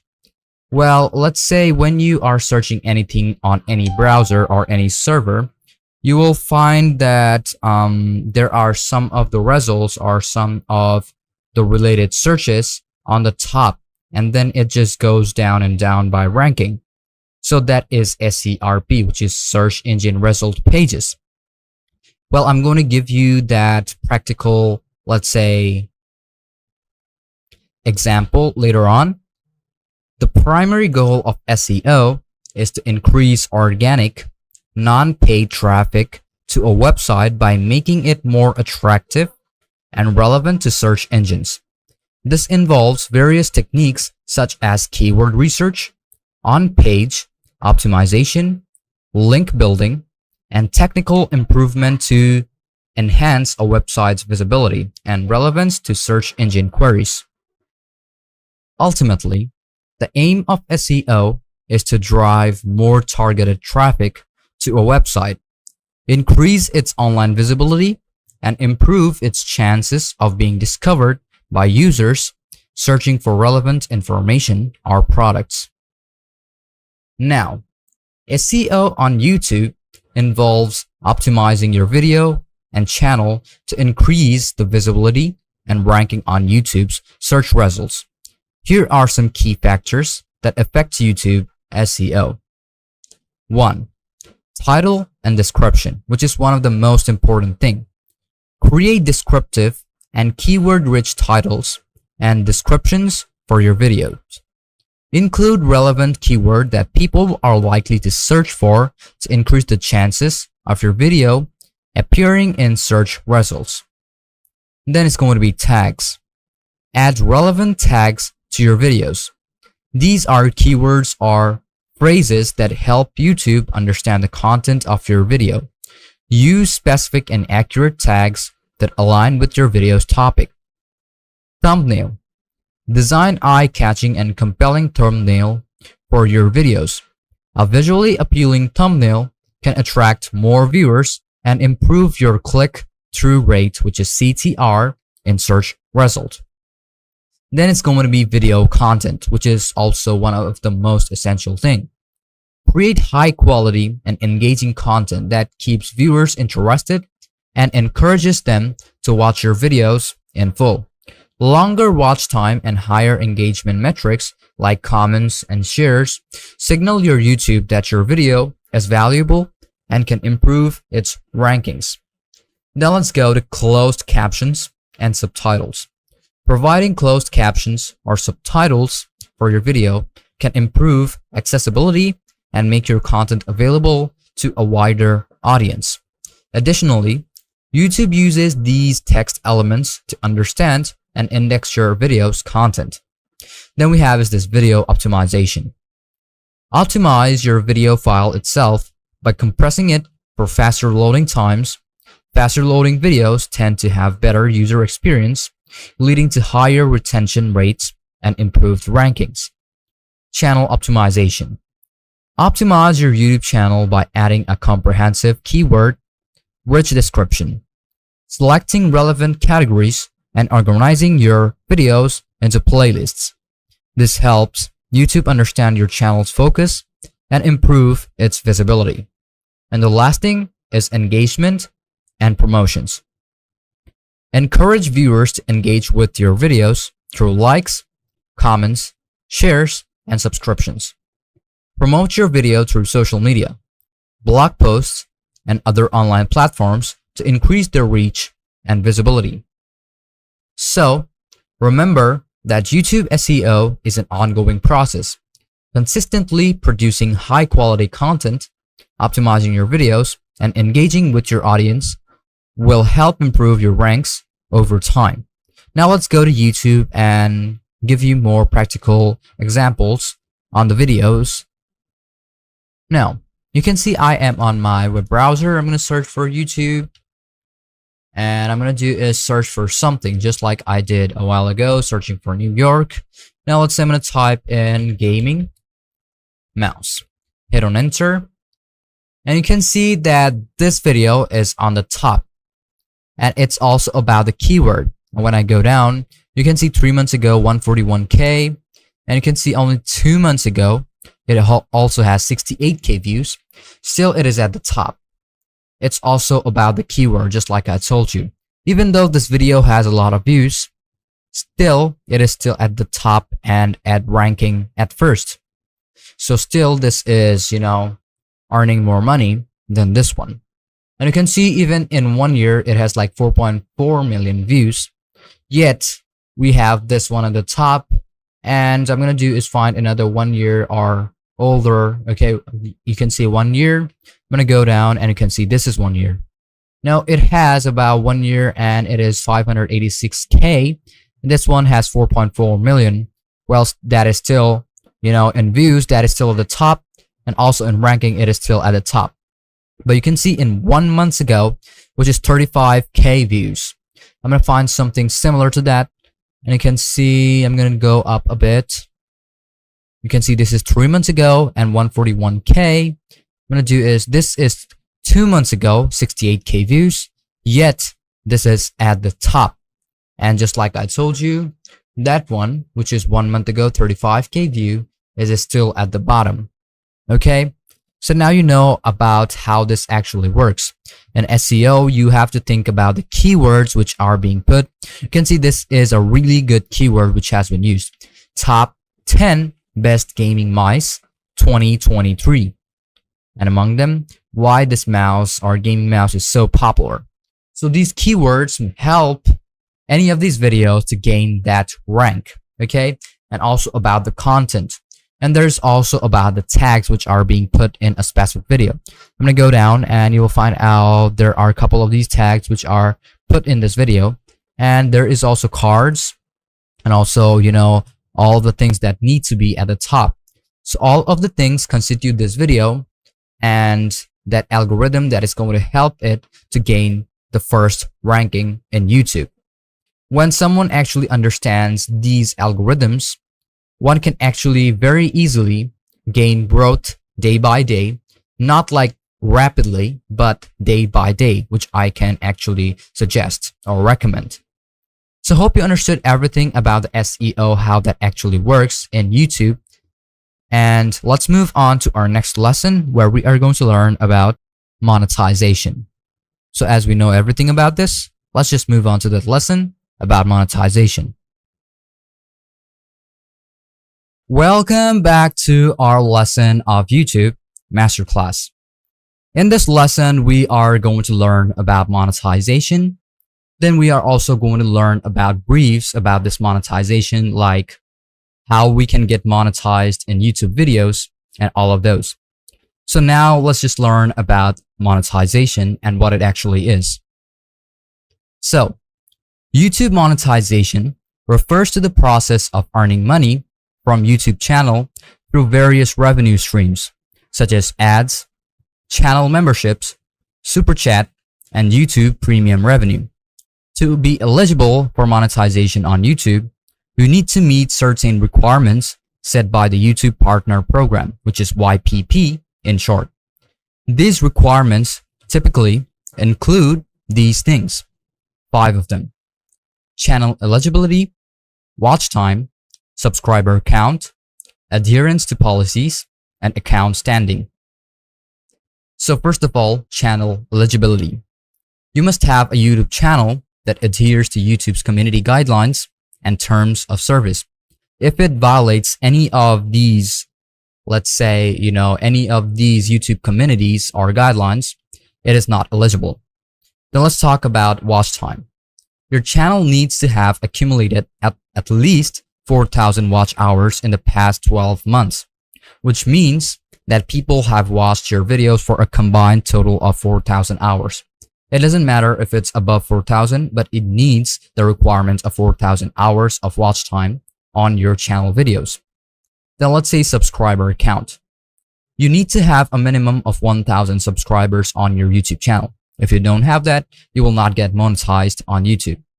Then adherence to policies, which is also one of the most essential thing to get monetized. Your channel should comply with all of YouTube's monetization policies, including copyrights and advertising friendly guidelines. Then last is going to be account standing.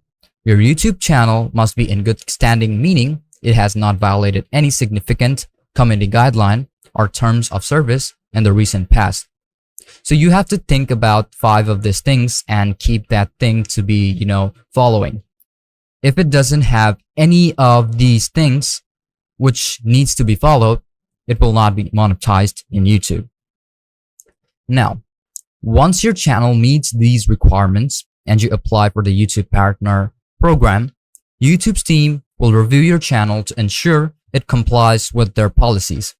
If approved, you can enable monetization features on your videos and start earning money based on factors like ad views, engagement, and other revenue streams. It's worth noting that YouTube's monetization policies and eligibility criteria can change over time. So it's essential to refer to YouTube's official guidelines and updates for the most up-to-date information. Now, let's learn about Google AdSense, which is also very essential. Google AdSense is an advertising program provided by Google that allows content creators, including YouTube creators, to earn revenue by displaying ads on their websites, blogs, or YouTube channels. When it comes to YouTube, AdSense is the primary monetization method used to generate income from ads. Once a YouTube channel meets the eligibility criteria for the YouTube Partner Program and gets approved, creators can link their YouTube channel to their Google AdSense account. This integration enables YouTube to display ads on their creator's video. I will give you examples later on. Okay? Then there are 4 things you have to keep in mind to turn on AdSense and to follow these guidelines. First is going to be ad formats. YouTube offers various ad formats, or let's say various ad formats, including display ads, overlay ads, skippable ads, or let's say pre-roll and mid-roll ads. Non-skippable video ads and sponsored cards, these ads can be displayed before, during, or after a video. You can set that up, and sometimes that is also automatic. Then ad revenue. When an ad is shown on a creator's video, the revenue generated from that ad is shared between YouTube and the creator. The exact revenue split varies, but generally creators receive a percentage of the ad revenue based on factors such as ad engagement, video watch time, and viewer demographics. Then ad targeting. Advertisers can target their ads based on factors like viewer demographics, video content, viewer interests, and more. This allows ads to be relevant to viewers and increases the chance of engagement. So more opportunity, or let's say more engagement, equal more opportunity. Then last is payment. YouTube and Google AdSense handle the process of tracking ad revenue, and creators receive payments based on their earnings. The payment threshold and payment method can be set within the AdSense account. Now, it's important to note that YouTube's monetization policies, including the eligibility criteria for the YouTube Partner Program and the ad formats available, may be subject to change. Creators should refer to YouTube's official guidelines and policies for the most up-to-date information on YouTube monetization and Google AdSense integration. Now, let's learn about how to get videos monetized in YouTube. There are a couple of these ways to get monetized. There are mainly 9 steps which you need to follow. Creating a YouTube channel, which is the first one. If you don't already have a YouTube channel, but you also already signed in on YouTube, that is not going to help you with the ad revenue or getting monetized. You have to have a channel and made it. If you've seen my previous videos, you already know how you'll be able to set up your YouTube channel. So you have to do that, and make sure to choose a channel name and niche that aligns with your content and interests. Meet YouTube Partner Program, which is YPP requirements. To be eligible for monetization, your channel must meet YouTube Partner Program requirements. As of my last update in September 2021, the main requirements include having at least 4,000 watch hours in the past 12 months and 1,000 subscribers. However, these requirements may change, so it's crucial to check YouTube's official guidelines for the most up-to-date information. Enable monetization. Even if you meet your YouTube Partner Program and you are eligible for YPP, you have to enable monetization individually. Once your channel meets the YPP requirements, you can apply for monetization through the video or through YouTube Studio dashboard. Go to YouTube Studio, studio.com, or let's say studio.youtube.com, and navigate to the monetization section to start the applicable process. Set up AdSense account. During the application process, you'll need to link your YouTube channel to a Google AdSense account. If you don't have one, you'll have the option to create one during the step. I'm going to suggest you to make one before and then start up AdSense and also enable monetization. Review and accept YouTube's term. Carefully review YouTube's monetization terms and conditions and make sure that you are eligible. And if you agree with them, accept the terms to proceed with monetization. Ad formats and settings. Once approved for monetization, you can choose the types of ads you want to display on your videos. This includes display ads, overlay ads, skippable ads or skippable video ads, non-skippable video ads, and more. You can also customize and placements and settings. Upload advertiser-friendly content. To maintain monetization eligibility, ensure that your video comply with YouTube's advertiser-friendly guidelines. Avoid content that violates community guidelines or involves sensitive topics that may be unsuitable for ads. Ad revenue. Your ad revenue will depend on factors like ad engagement, video watch time, viewer demographics, and the types of ads shown on your videos. YouTube handles the process of tracking ad revenues and pays you accordingly. Promote your videos. To increase your chances of earning more money, Focus on creating high quality, engaging content that attracts a large audience. Promote your video on social media and other platforms to reach a broader audience and gain more views and subscribers. Well, we are done with these 9 steps. And remember that YouTube's monetization policies and requirements may change over time. So regularly check YouTube's official guidelines for any updates or changes to the monetization process. Now you know all about this monetization process on YouTube and also your videos. Hope you understood everything about this lesson about monetization.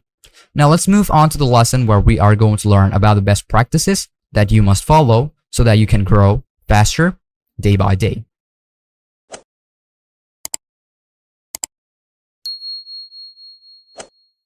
Welcome back to our last lesson of YouTube Masterclass.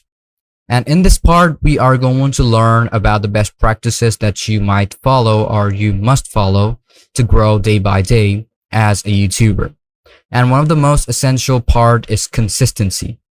Well, consistency is key when it comes to building a successful YouTube channel. Here's how you can maintain consistency. 1. Regular upload schedule. Set a consistent schedule for uploading videos, whether it's once a week or twice a month. Stick to it so that your subscribers know when to expect new content. Plan ahead. Create a content calendar or schedule in advance. This will help you stay organized and ensure you always have ideas and content ready to go. Batch filming. Consider filming multiple videos in one session. This allows you to have a blockage or backlog of content, making it easier to stick to your upload schedule even during busy periods. Time management. Dedicate specific time slots for filming, editing, and other channel-related tasks. Managing your time effectively will help you avoid last-minute rushes and maintain consistency.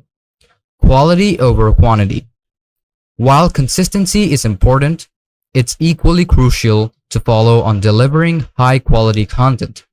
Don't compromise on quality just to meet a deadline. Take the time to produce well-edited, engaging videos that align with your brand and audience expectations. Engage with your audience. Regularly interact with your audience by responding to comments, messages, and engaging in discussions. This shows that you value your viewers and encourages them to continue supporting your channel. But another important thing is communication. If for some reason you can't upload a video as scheduled, communicate with your audience. Post an update on your social media platform or community tab to inform them about the delay or any changes in your upload schedule. Thank you for watching this video up till the end, and let's move on to our next lesson where we are going to learn about where we can get the music to use in our YouTube videos.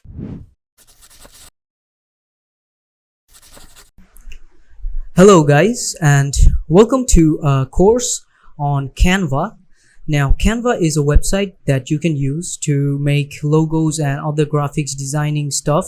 So this is a very good website that you can use to learn a lot and use it as a freelancer. Okay, so Canva is very popular right now. Many people are using this, and using Canva can be very useful to you guys. Okay, so in this course, what we're going to learn here is that we're going to learn about creating logos and then creating YouTube thumbnails. Also, you can also create YouTube banners as well. And it doesn't have to be YouTube. You can make Facebook banners as well. But I'm going to show you with YouTube banners and YouTube thumbnails how you can create them, and you can also create logos for your business or company.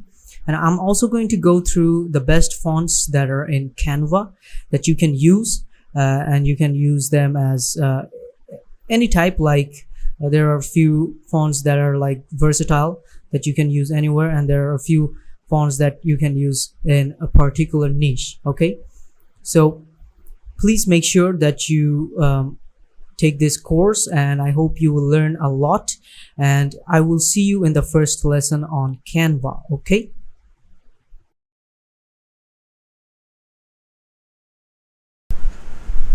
Hello and welcome to a course on Canva. Now, if you haven't heard of Canva, what is Canva? Canva is a website where you can use the website to customize anything that is graphical or you need for a YouTube thumbnail or anything else. If you need a Facebook cover, you can actually create these with Canva. Now, this website, it's not totally free. You can actually use it for free, but there are two versions. One of them is the Canva Pro, which you need to subscribe and you need some payment. All right. Now, Canva is a really good website if you're starting off with graphics designing and other stuff. Now, I'm going to give the overview of Canva in this lesson. So we're going to start by, let's say if we go to the design spotlight here, you can see here there are a lot of options here. Okay, so simply if you want to get to Canva, you have to just go to your browser and just type in Canva, and it will take you to the home page of Canva. Okay, you can see here. Now once we get to the home page, this is going to be the interface here, and they're gonna want you to create an account. All right, so you're gonna have to create an account to start editing. So I already created an account, so I'm just not going to show you right now. Now let's take a look at the overview of the whole website. All right, now from here in design spotlight, you can see here there are a lot of options and a lot of things that you can cover here. So the first one is visual documents, which has worksheet, docs, presentations, whiteboards. Now if you want to create a presentation, you can just click on here. They're gonna take you to another interface, and there you can just start editing. Okay, now they're going to want you to, like they're saying, design, present, inspire with Canva presentations. Okay, so this is just a demo. They're going to show you that this is a demo of all the templates that are available on Canva. Okay, so you can just make a cover here like this, just like this, okay, for your presentation. All right, you can see here these are all the business presentation, talking presentation, mobile first presentations, and there are a lot of options here as well. Education presentation. Now if you're like running a business and you have to make a presentation on your assignment in your business, you can actually use these templates. Like if I want to make a presentation, business presentation, I could just click on it, and they'll just provide me with all of these templates. Okay, now most of them that are showing here are free, but there are a lot of them which are, I mean, you need a subscription to use these, like this one. Okay, this one has the crown here, and if I move my cursor there, you can see here it's written Pro. Okay, so it's asking me upgrade to Canva Pro to access this template, and then there's this one as well. Now in this one, the gray white, this one, you can see here it says there's a $sign here, and whenever I move my cursor there, it says paid. Okay, so it says this template contains paid elements, so this is not completely free. Okay, you need to pay for some elements of it in order to use it in full. Okay, but other than that, this one or the video ones, or this one that doesn't have any icons there, or any dollar icons or crown icons, they're completely free. Okay, so if I select this one, they're gonna ask me if I want to customize on this template or not. If I click on it, they're gonna take me to another interface where I can actually modify the template as I desire. All right, so you can see here I can start editing this as I want. So business project, I can give here present here my name, and then I can give another heading here. Okay, so we're not going to use this one, so we're just going to cut this one right now, and we're going to go back. So we're going to go back to home.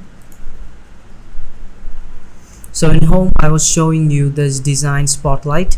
Okay, so this is the visual documents. All type of documents that you want to create, you can use it from here. Okay, you can select any type of templates from here. And then we have photos and videos. There's the video editor, YouTube video editor, photo colleagues. Now you can actually use video editors as well. You can edit videos using this Canva. You can also, there is also an interface with YouTube video editor. Then photo editor, you can obviously create photos here, edit them very nicely. Then photo colleagues, and then we have print, the business cards, invitation, mugs, t-shirts, hoodies, calendars. Now if you want to like set up merchandises, you can actually use Canva to design your merchandises according to your brand, or if you want to make them make more goodies, you can actually use Canva.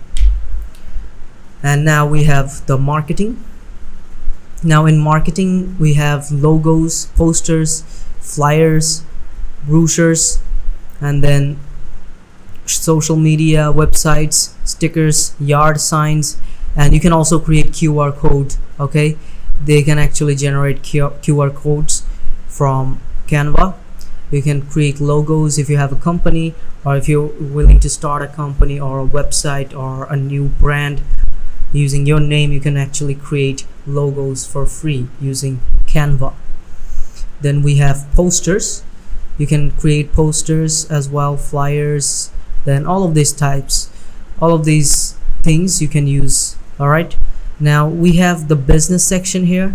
So it says Canva for business. We have some really good options here. You can see here there's content creation, visual communication, brand management.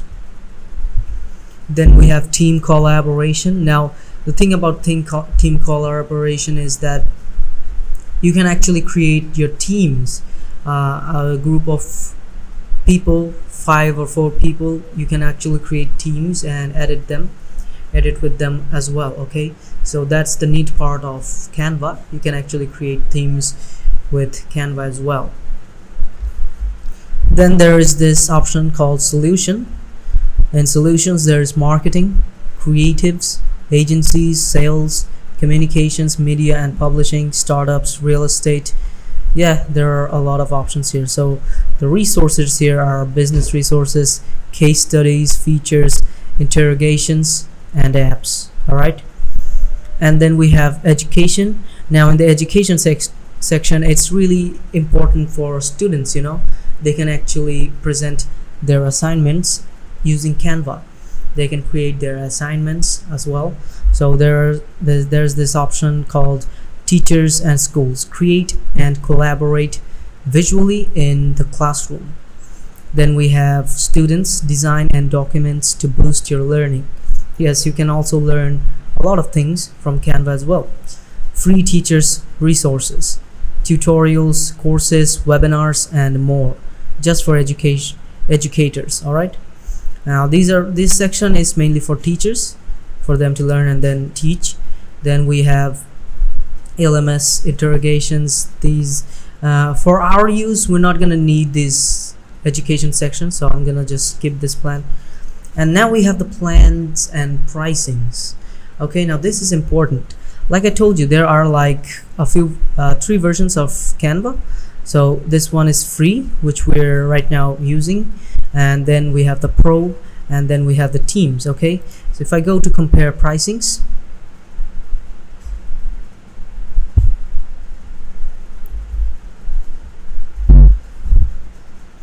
now here you can see in this page, new tab, page, another tab. So you can see here there are like 3 versions. Okay, so currently we're using the Canva free.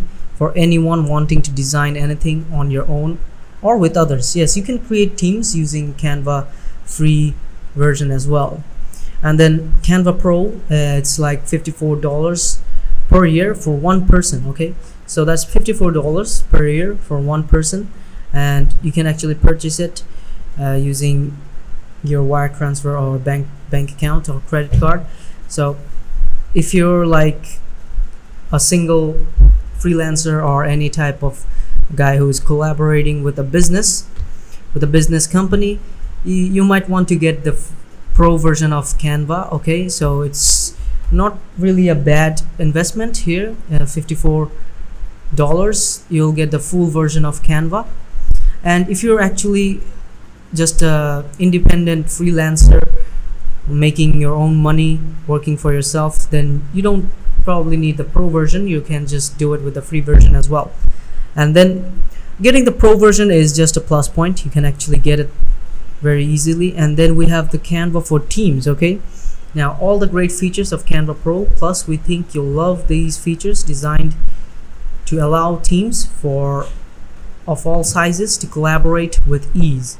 All right, so that's $84.90 per year total for the first 5 people. Okay, so if you have a team of 5 people, you can actually purchase this for 1 year, and you can collaborate with your teammates and make things. All right, so that is the plans and pricings of Canva. All right, and it's best if you get the Canva Pro version for one person for yearly. That would make a really good difference. Okay, but if you're just an independent user, you can just use the Canva free. That's not a big deal. So we're gonna go back, and now in the home page, we're going to take a look here. Now if we take a look at the far left side here in the screen, you can see here there are a few options here as well. Now if we go to the projects, now in the projects, you can see here these are like the projects that we started, that we created recently, which are actually saved. So I clicked on this template before, you saw.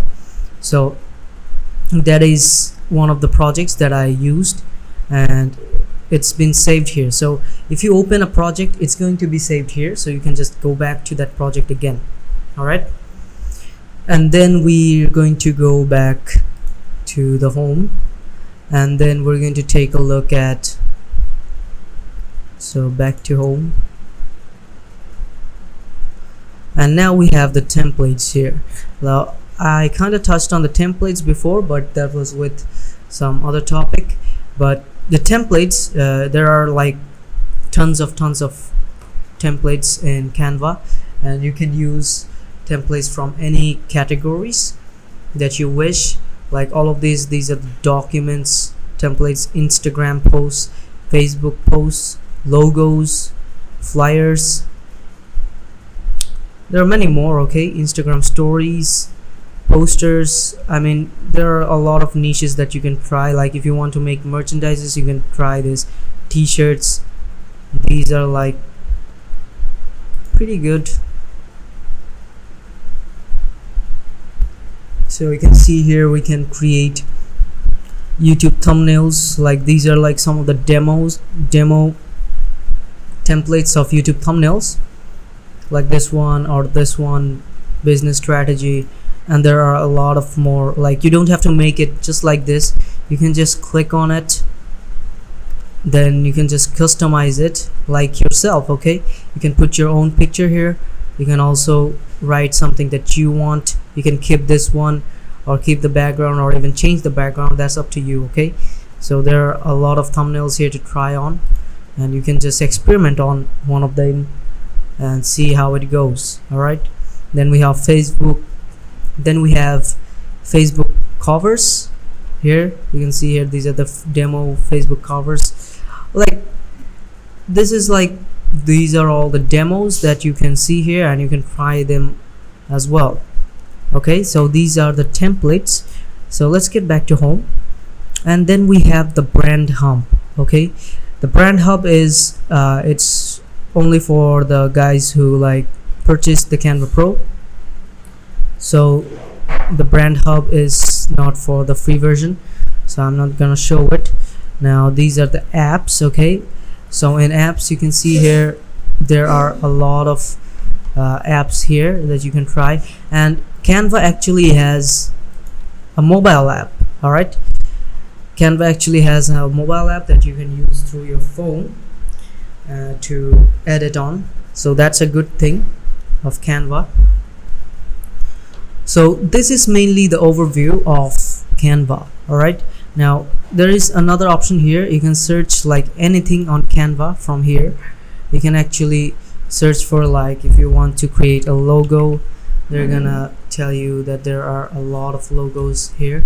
Okay, if you can't get it from there, you can just go here, search for like logos. So basically that is Canva, the overview of Canva, and we're gonna go and edit some things. We're gonna make some logos and we're gonna make some YouTube thumbnails as well. Those are all in the next videos. In the following videos I'm going to show you them to you, and so I will see you in the next lesson. All right.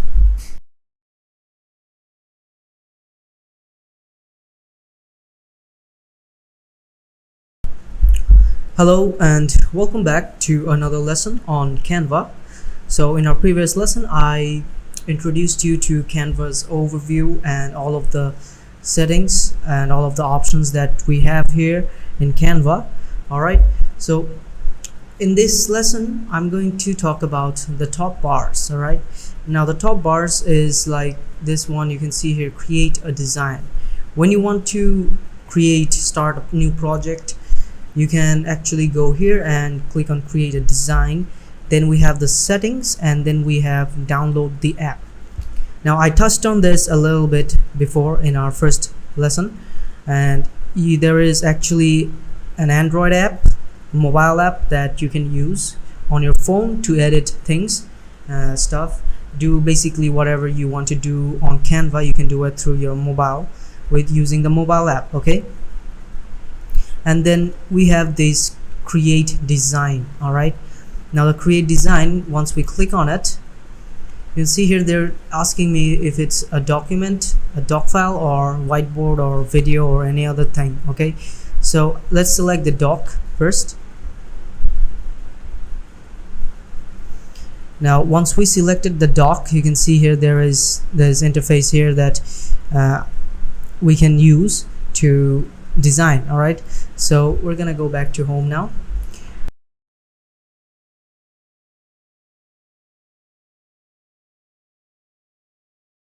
So now we're going to create a design, and we're going to create a design from scratch. Okay, so that's why we're going to use custom size.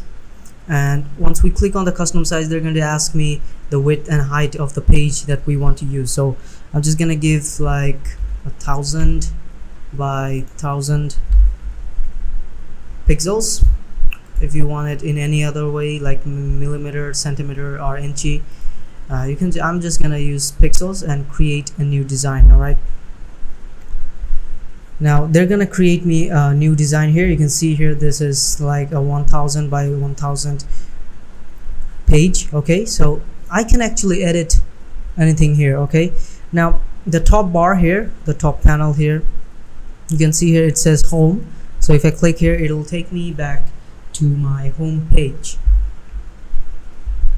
So we're not gonna go back to home, so we're gonna click on the file.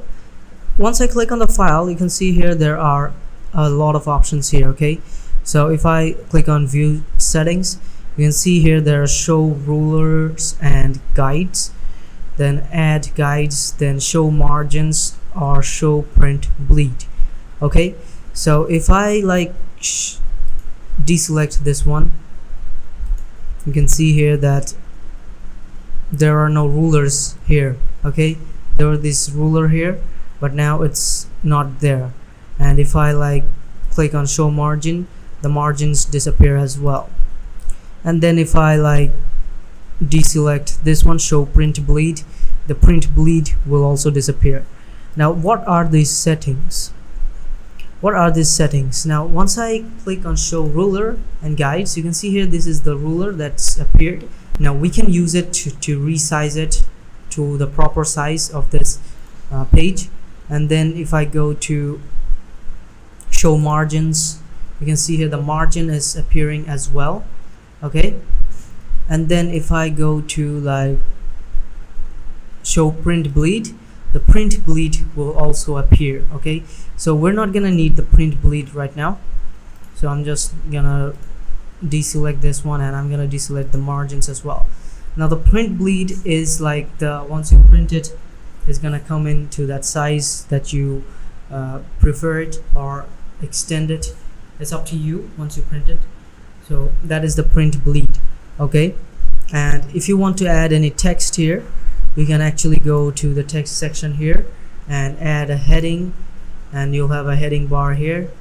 And if I like select any heading, like any name, let's go with Frank, and if I want to like change the color of this, I can actually go here in the top panel here and just change the color to whatever color I want it to be. Alright, so red, pink, or any other color that I want. Okay, it's gonna be that, and I can resize it. I can add a subheading as well. So Frank Sinatra. Okay, so and then I can also change the color of this one as well.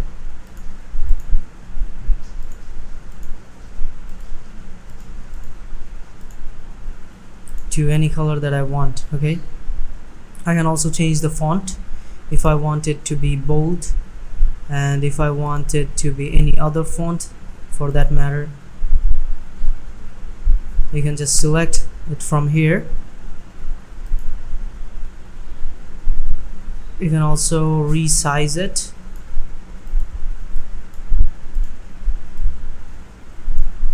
And we can also change the background of this to whatever we like. Okay, and then we can also change, let's change the font size here.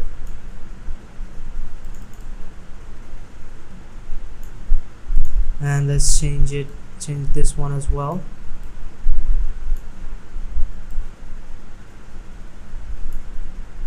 Okay, so that's actually how you make a custom design. Alright, and if you want to add any images, you can also add images here as well. Now if I want to add an image to this background, I can just simply go to this option here. You can see here upload option, and if you like add any image, upload any image here, you can just click on upload files.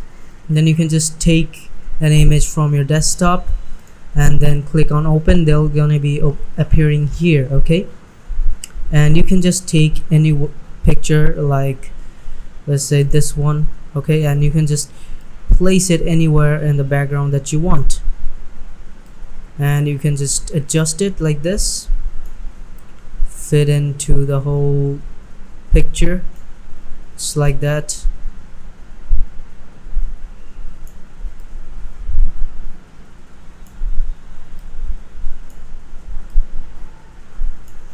And then you can just edit it from here. Okay, like if I want to edit this one,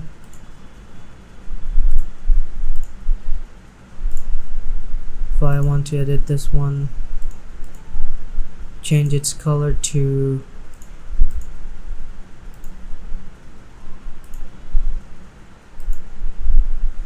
and then I can just change its font.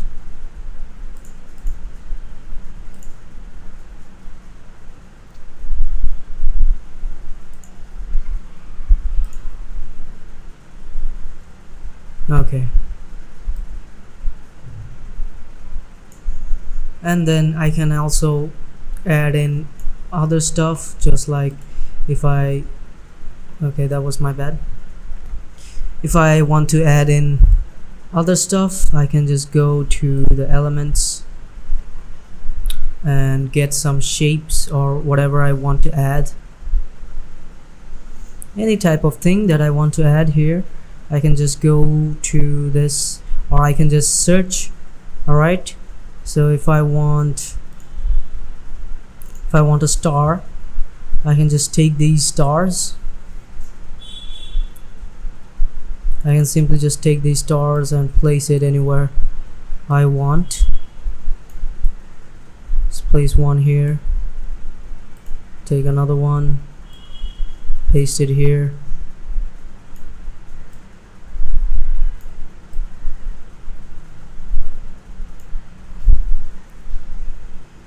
Make this one bigger.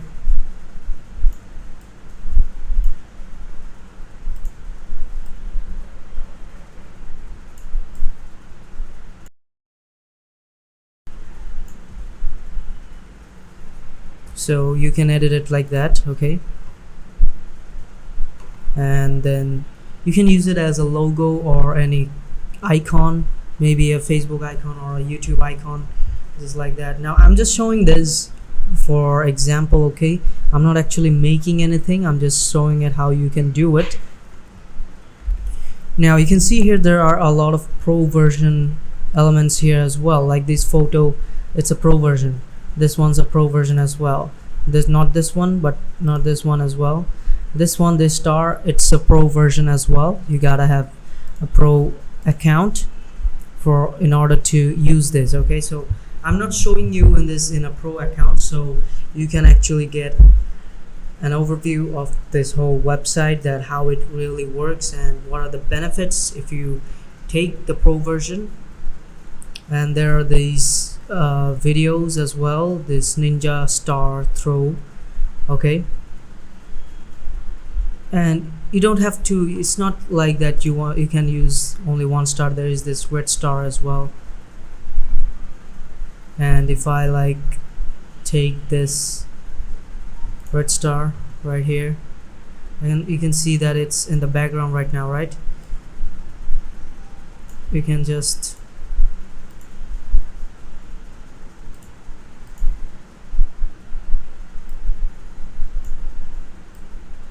adjust this.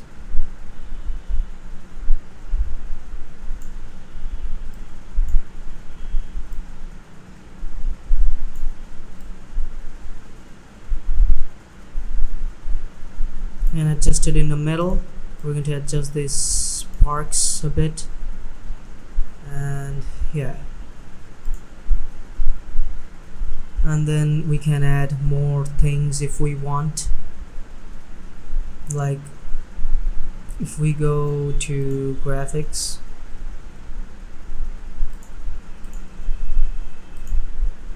and then we don't need the star, we can just type in all and then go to graphics, photos, videos. There are also videos here, okay, of stars. You can add them as well, but most of them you can see here they're like pro. Alright, so basically they're videos, that's why they're pro. And if you purchase the pro version, you will obviously get all those videos for free. Like, not for free, you have to purchase the whole account, then you'll get it for free, right? Yes, so that is basically the designing. And you can see that there is this ruler here as well, okay, in the side and in the up. Now I showed you that this is because of here, okay? I said show rulers, and if I don't, it won't show any, okay? And then once you're done, you can actually just go to share and download this. Alright, they're going to ask you if you want it in a PNG or JPG file. You can do that as well, and downloading is really easy. Just click on the downloads and it will start downloading.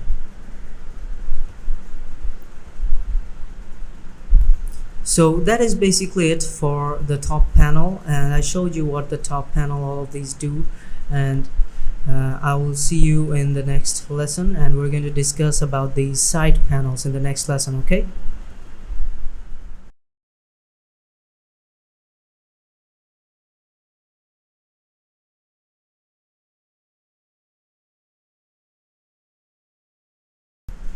Hello and welcome back to another lesson on Canva. So in our previous lesson I made you familiar with the top panels and other options, and I showed you an overview of the whole website. And in this lesson I'm going to get you familiarized with these side panels while we're editing. Okay. Now previously we did this one. Okay, so just for example I created this small customization slide, and now we're going to talk about all of these functions here. There's design, elements, brand hub. We're not going to talk about the brand hub because this is for the pro version, so we're not going to touch on this one. I'm gonna make you familiar with this uploads, text, draw, projects, and apps. Okay, so another reminder is that Canva also has a mobile app, so you can use it in your Android phone if you prefer to do that. So it's pretty convenient like that.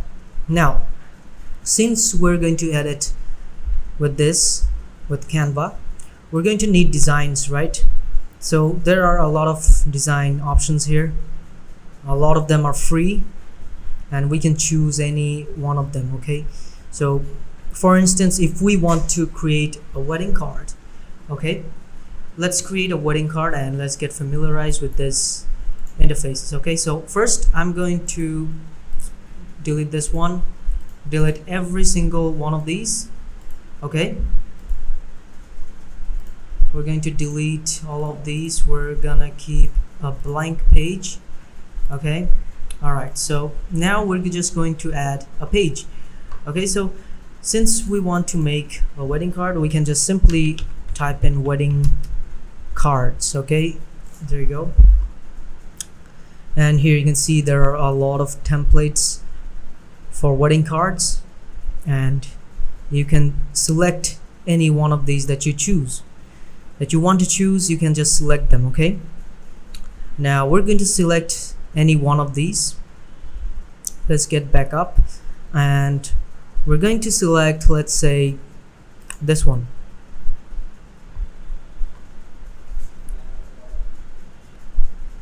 Okay, so the wedding of, okay, so we're going to select this one and we're going to use this.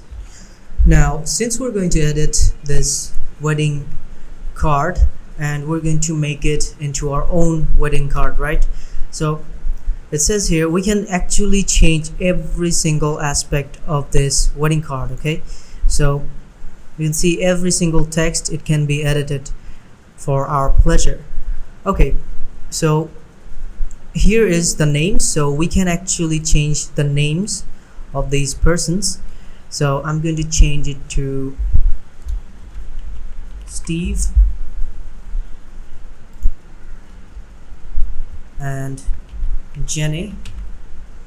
All right, the wedding of Steve and Jenny. Save the date, and we're going to quote something here as well.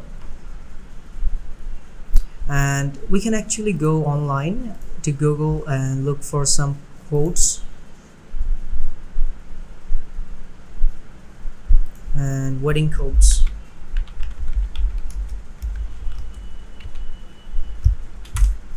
Search for wedding card. All right.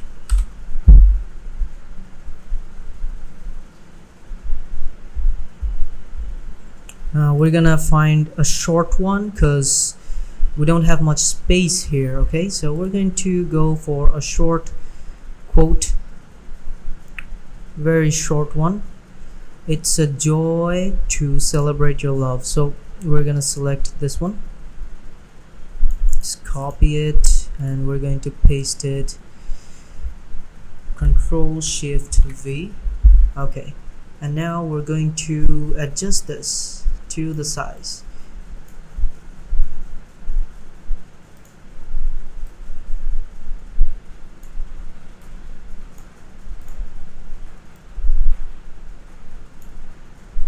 Okay, well, you can see that we adjusted the size, and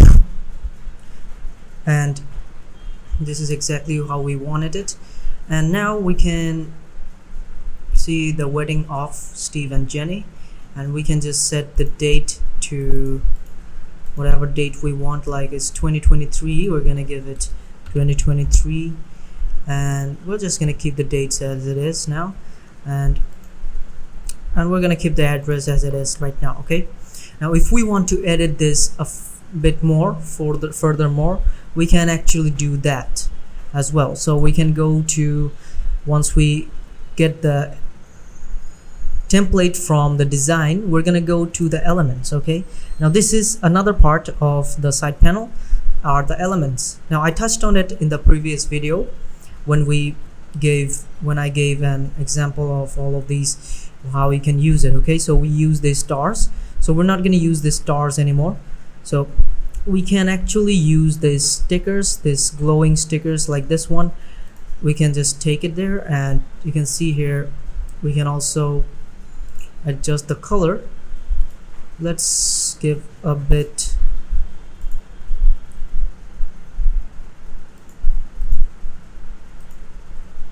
the white color. The white color seems fine. Okay, so we're gonna keep the white color here, and we can just adjust this however we want it. Okay, so we're just gonna adjust it here in the middle. All right, so there you go. This is the effect of this wedding card, and then we can add more features as well. Let's take a look at wedding. We can just simply type in wedding, and there are a lot of stickers here that we can use for our wedding. If I use this bells, yes, we can also use this bells.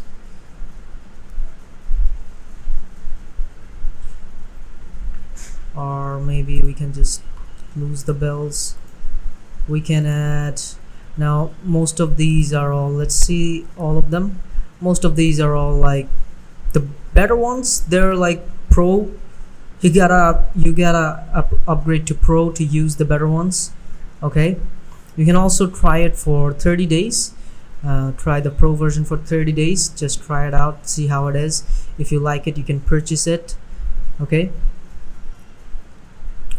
so we can actually use this one, and then make this bigger.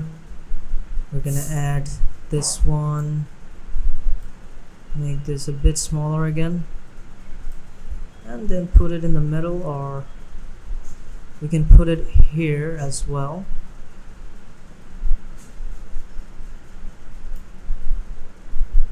Okay, there we go.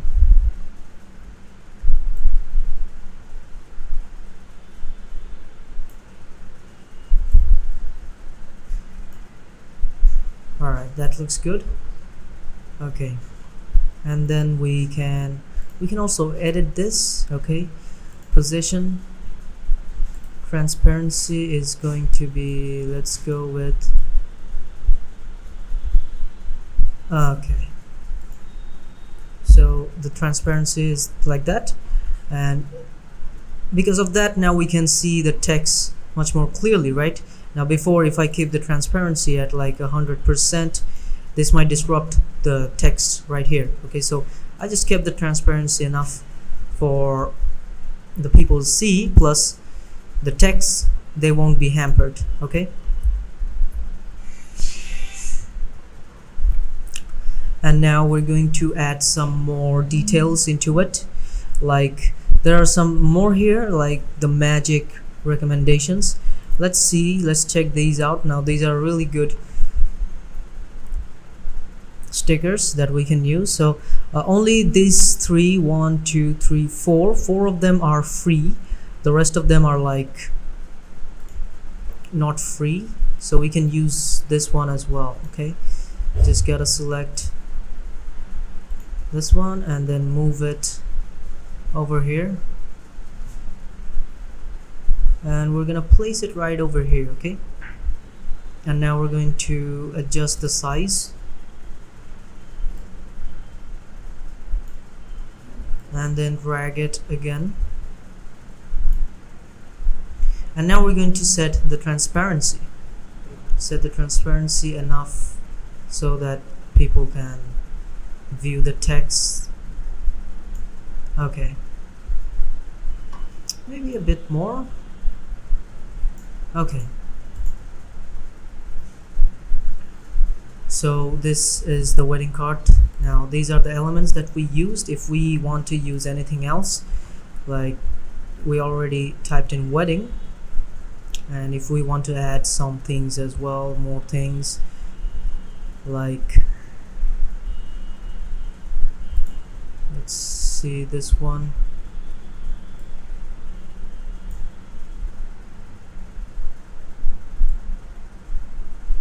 No, we're not gonna use this one. Let's see if we can use something else. Okay, this flower seems good. We're going to place this here, right here, and we're gonna try to make this look like it's coming out of this place. Okay, so let's increase the size here. Okay, and now we're going to adjust it a bit more. Yeah, now let's change the transparency.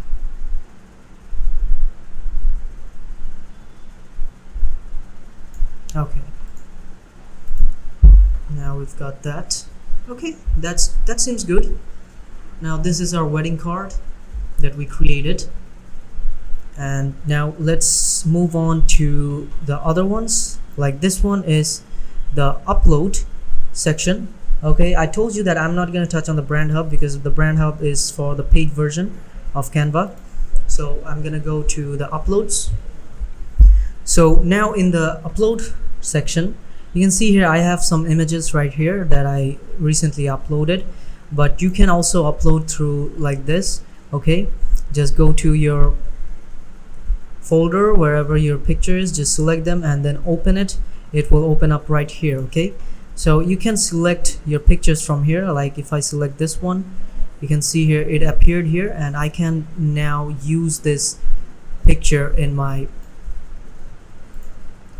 project. Okay, so that is the uploads section. Now in the upload section, you can basically give pictures of JPG and then turn it into PNG after you download it. There will be an option here, download, then they'll ask you, so I'll show that later, no worries. And then we have the text section in our side panel.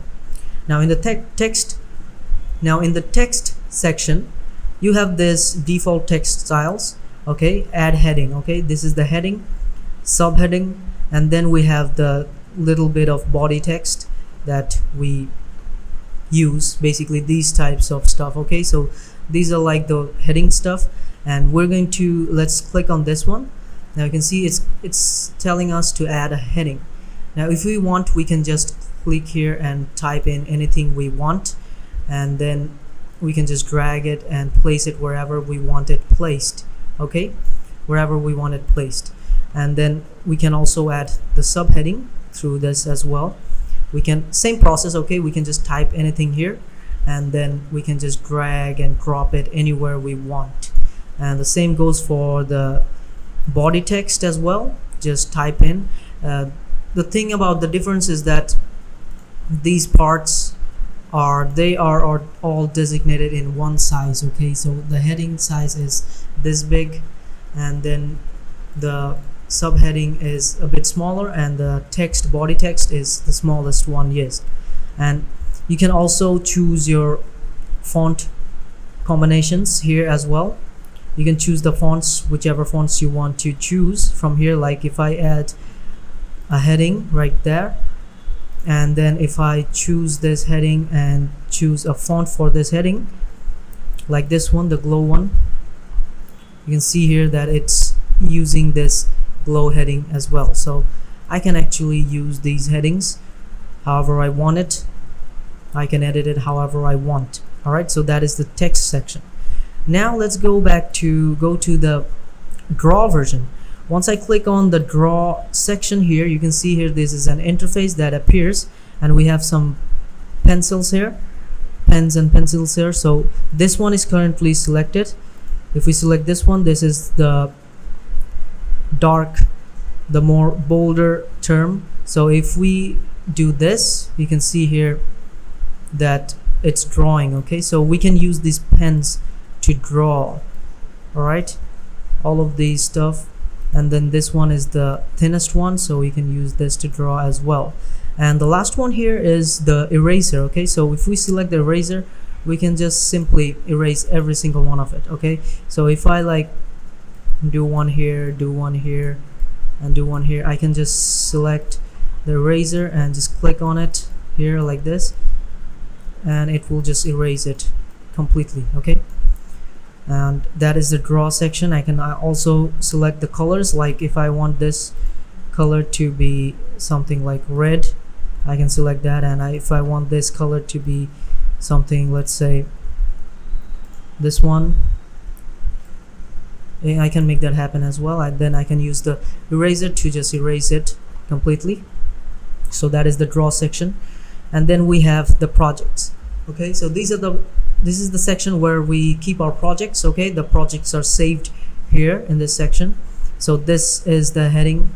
This one is probably this one that we're doing right now. So it's saved as like this. So if we save it later, it will be like this. Okay, so that is the project. So in every section of Canva, we have a project. They have a project folder where things are saved. The projects that you do are saved. Okay, and then we have the apps. Now if you're in a pro level editing, you might need these apps as extensions to use them in your projects as well. So I'm not gonna go in deep with these, so you can use the QR code or Google Drive or anything that you want.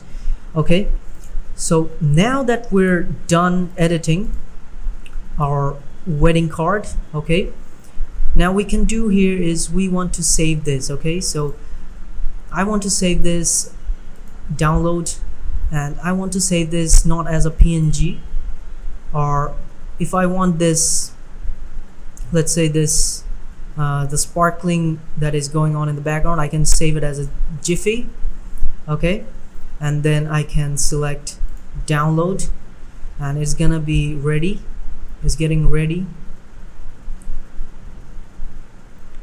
So it's preparing the download. After it's ready, it will start downloading in the browser. All right, now if it was a JPG file or a PNG file, it would have been started downloading much faster. But since it is a Jiffy file, it's gonna be downloading a bit slower because it's processing all the animations and stuff. You can see here all the animations, they're processing it. And then after it's done, it's gonna start downloading. Okay, all right, so now it's gonna be downloaded. Now you can just add, let's say I'm going to add wedding card,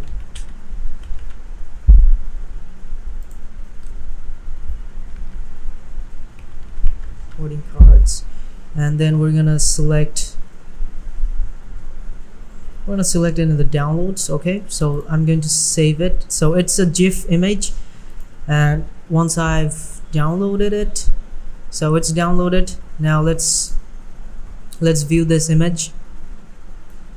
So you can see that I'm viewing this from my computer. Now it is a Jiffy file, so that's why the sparklings, they are going out, and we can see the sparklings. Now if you don't want it in a Jiffy file, you can also download it as a PNG file. Okay, now the PNG file is perfect for like wedding cards and stuff. Okay, so if I download a PNG file and download it like that, you can see that it's downloading much faster than the Jiffy file. Okay, so it's already downloaded, and we're going to save it as wedding cards 2. Now once I've saved it, it's downloaded already.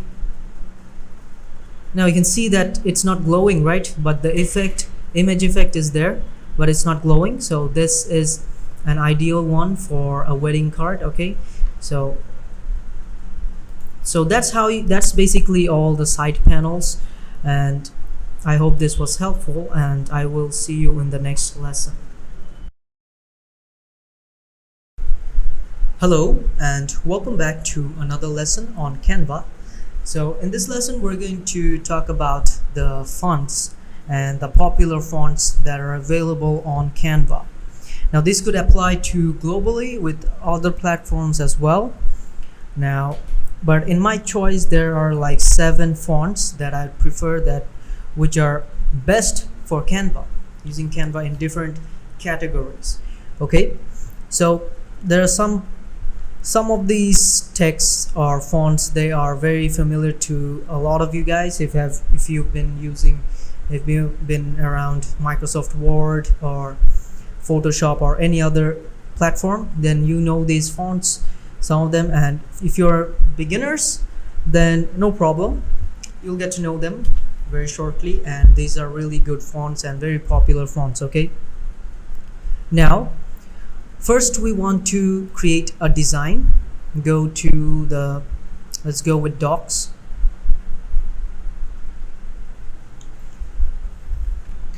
Now we're going to type in, once we got the doc file here, we're going to type in something.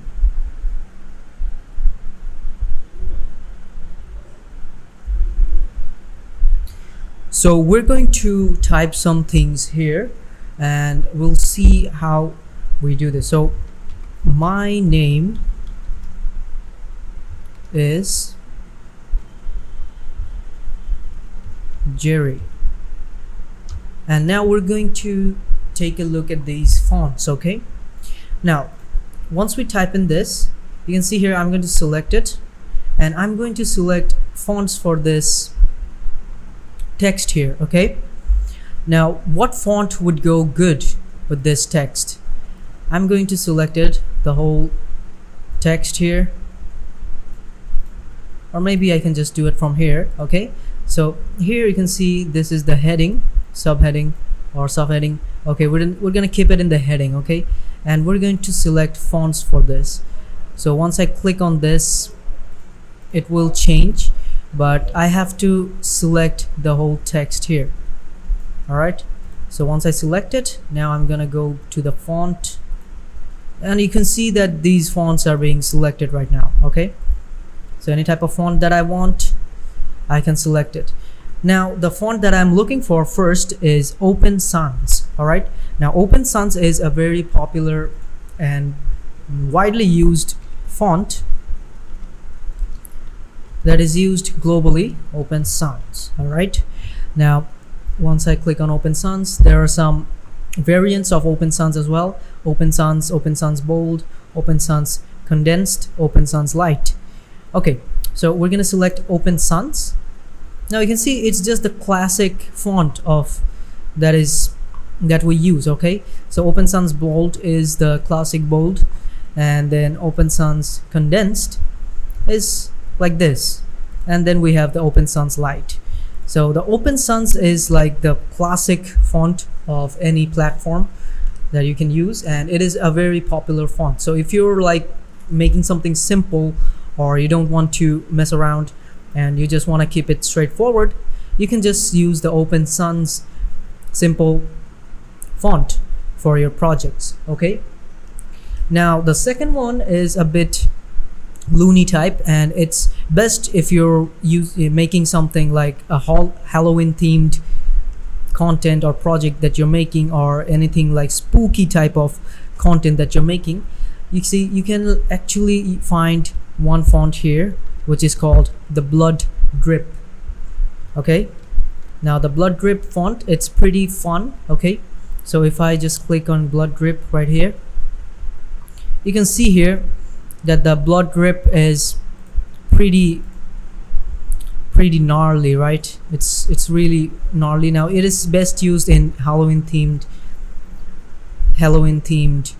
content projects and other stuff, spooky and creepy, scary horror content. If you're making stuff like that, then yes, you can use this font. Okay, and then we have, let's see, the next one is the signature font. Okay, The signature font is like the more classy type of font that is used. Like this type of fonts, they are like used in weddings, wedding cards, or any type of invitation is used, these fonts. Okay, people use these fonts like that. Okay, so it says my name is Jerry.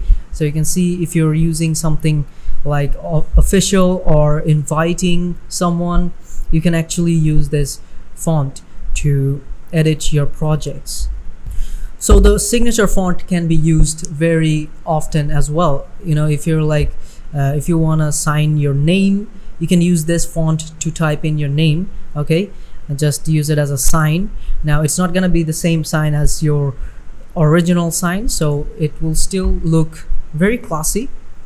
Now the same one like the signature is, there's another one. Okay, so we're gonna get into that. So now I'm not going to use brand kit.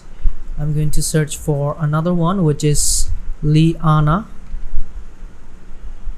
So this is somewhat like the signature font as well. Okay, so this is much more classier and much more elegant looking, and you can also use this as a sign as well. Signature, and a substitute of signature font is this one. Okay, my name is Jerry. It looks very lovely as well. So this is another type of font that is similar to the signature font, but it is a bit different. You can see it's much more refined. All right, whereas the signature font was like much more like a signature, and this one is much more refined, the letters and others. Okay, so the Liana font is really good looking as well. You can use this anywhere. If you're inviting a friend or a colleague, you can actually write your letter like this in this font, and it would look so much professional. Okay, so next one we have the Hitchcut. Okay, so I'm just gonna type in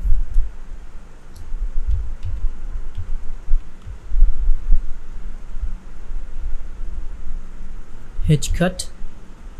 So you can see this is the Hitchcut font. Now where can you use this font? This font is really like a funny font, you know, a loony font. You can actually, if you're writing comics or any type of cartoonish animation stuff, you can actually use this font as a fun font that can be used in these type of funny content. Okay, so if you're making a comic book, you're writing a comic book, you can actually use this font to use the letters in the text as well, and you can actually add the pictures, and beside the pictures you can create the bubble, and inside the bubble you're going to type in all the dialogues and stuff, and you're going to use this font. It will look pretty, I mean, it will just adjust itself, balance itself with the cartoonish background as well. Okay, so this is a really fun font to use as well. You can use this in these type of stuff like animation and cartoonish content as well. So the next one we have is another simple font, which is Lato. Okay, we're gonna search for Lato now, and I'm gonna type in Lato. So you can see here that there are 3 variants of Lato. One is only Lato, the Lato bold, and Lato hairline.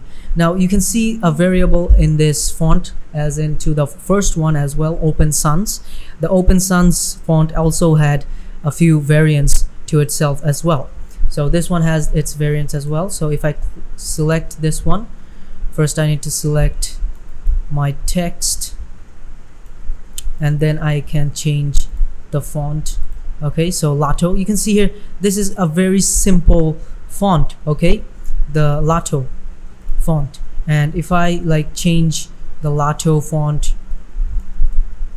to Lato bold, it's gonna be same as like Lato bold, just the Lato font, but it's bold. Okay, and then there's another variant to this Lato font, which is the Lato hairline. Okay, now just as the name suggests, it is like a thin hairline. Okay, so the font is like a thin hairline. Now you can see that it is very thin, that's why it's named Lato hairline. So the Lato font is really, it's a classic font as well. Okay, if you use the classic one like this, you see that it's just like normal text, but it's a font named Lato. Okay, now we're gonna move on to the last one, which is the Libre Baskerville. Okay, the Libre Baskerville is also a very popular font. Okay, let's type in the Libre Baskerville.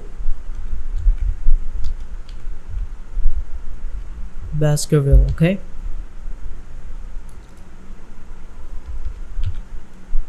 the Libre Baskerville. Okay, so this is the font. So once I select it, so you can see the Libre Baskerville is also a very classic font.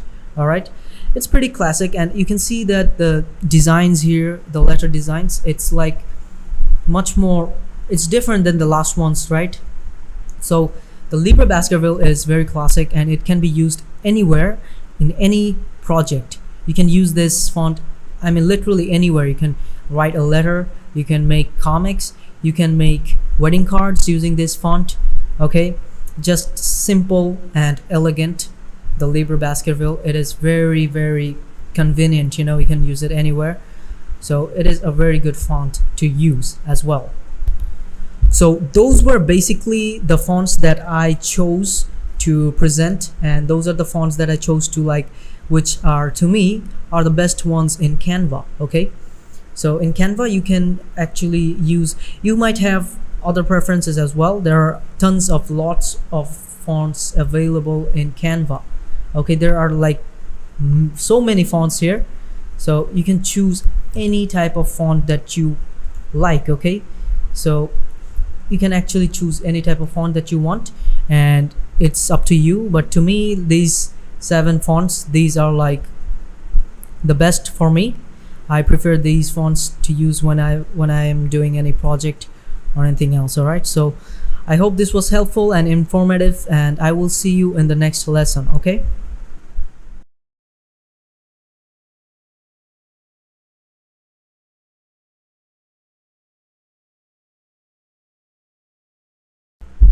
Hello and welcome back to another lesson on Canva. So in this lesson we're going to create a logo using Canva, and in our previous lesson I showed you how we created a wedding card, and I showed you everything about the side panel as well. So in this lesson we're going to start off creating a logo. Okay, so let's think of a business that we want to start off, and I was thinking like I want to give a burger shop, and I want to make a logo for my burger company.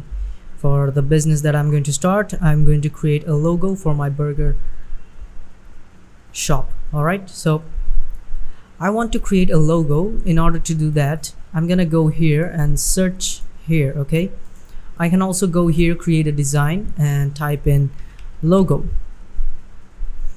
So once I type in design, you can see there is logo here. So I'm just gonna select that one, 500 by 500. So you can see they already gave me a page here that I want to create in. So I can add anything here. Okay, so I want to add a burger logo. Okay, I want to create it, like I want to modify a template. I'm going to select a template. If you don't want to select a template, you can just start off here, just give a background color and start just like that. But I need a logo, a burger icon in order to create this logo. So I'm just going to type in here burger logos. All right, so we can see there are a lot of burger logos here. Some of them are free and a lot of them are not free as well. So we're gonna select one of the free ones. Okay, so any type of ones that we can get, and yeah, we can select this one. Okay, so once we've selected, you can see here whenever I move my cursor around, you can see that there are these boxes that I can actually change the fonts of these boxes. Okay, so I'm not gonna change the burger logo over here. I'm just gonna take this logo and put it on the side for now, and I'm gonna take this one and put it on the side as well. So this is just the text. Okay, and I'm also gonna take this one and put it on the side. Now first we're going to work on these. Okay, so I want to name my burger shop. Let's name this Burger Shot. Okay, so I'm just gonna keep this and type in shot, and I'm gonna select this one and I'm gonna type select it.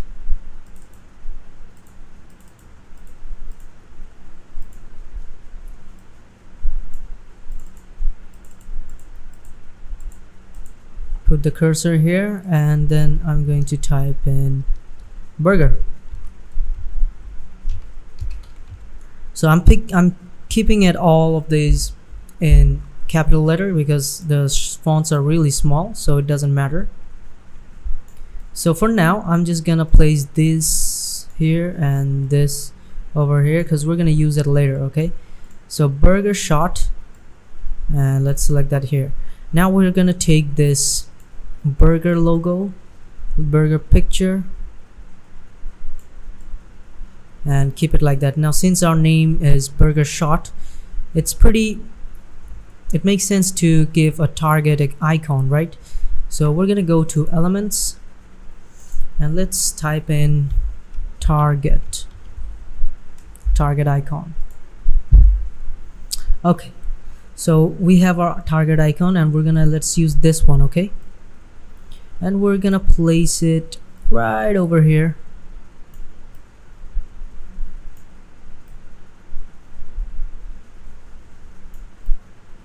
Let's make this a bit bigger here,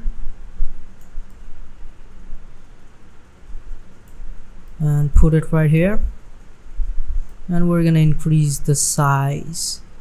Okay, so it covers the whole burger.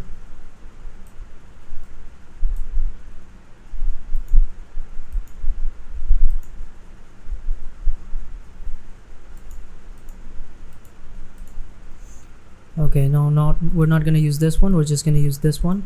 So let's change the color of this icon here. We can change it to anything that stands out. Okay,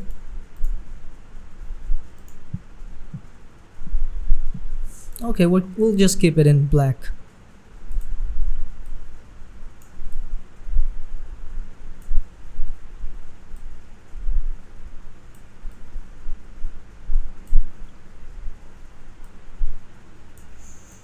Okay, now since we have our Burger Shot logo here, and we're gonna place the name, let's place the name, let's say here, and we're gonna place it right here. Okay, it was like this before, but still. And then we're gonna place this here, and we're gonna change the font here as well. Okay, and we're gonna change it to my. Alright, so we got our font here, and let's decrease the size a bit more so it fits into this box. Let's decrease it a bit more. Okay, now it's perfect. Okay, Burger Shot, and we're gonna take these, place this one here and place this one. I think I gave it the other way around.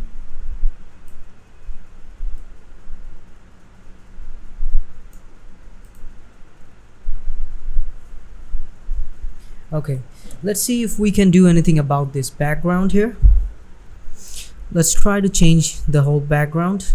and we're gonna make these logos a bit bigger as well. Okay, so I'm just gonna take this to this side, you there and you there as well, and I'm going to select this one, and okay, I have to move this one as well. So first I'm going to increase the size of the burger, and then I'm going to take this here and I'm going to increase the size of this one as well.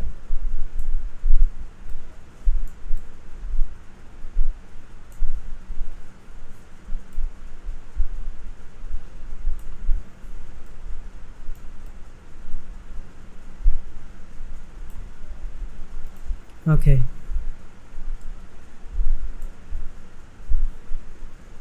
there we go.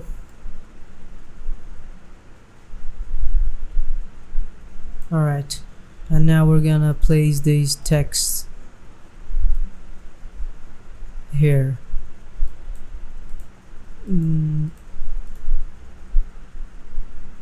This one goes here and this one goes here, and you go right over here, and we'll increase this size as well.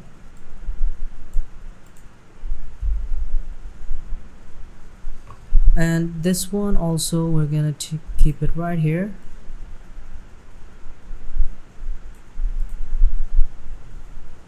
Okay, so this is our logo for Burger Shot, and let's see if we can do anything about the background right now.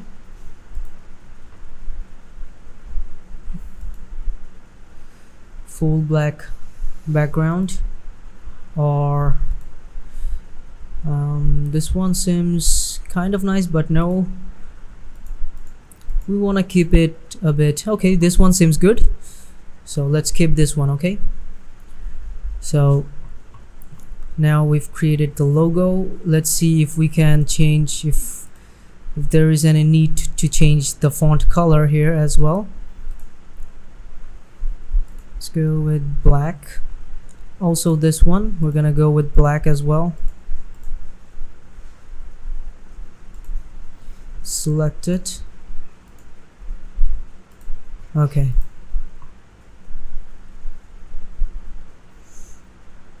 Alright. Now we've got our logo here, and what we want to do now is I want to save this. Okay, now how are we gonna save it? We're just gonna download it as a PNG file. Just go to share and click on download, right? And you can see that they says it's suggested to download in a PNG file, because if you download in a PNG file, you are able to later on use it on any type of like YouTube thumbnail or any type of YouTube logo icon. They'll just fit it out instantly if it's a PNG file. You can't do it with a JPG file. Okay, so I'm just gonna use this PNG file, and I'm just gonna click on download, and now the logo is being downloaded. So okay, now it's done. I'm just gonna save it. Well, you can see it's saved. Now we have our image here, our logo that we created, the burger shot for our burger shop.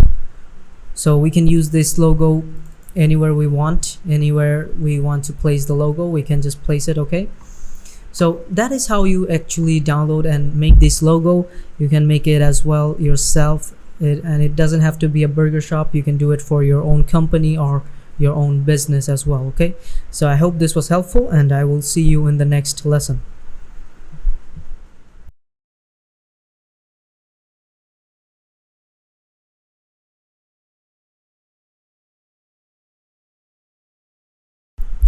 Hello guys, and welcome back to another video.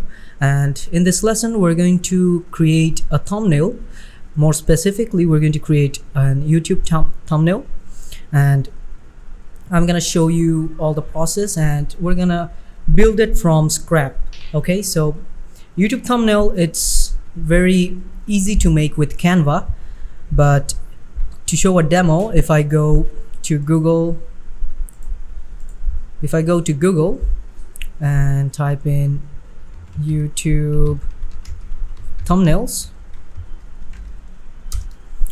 Now you would recognize all these thumbnails here. So you can see all of these thumbnails. Okay, so these are all the YouTube thumbnails. Now if I go to YouTube as well,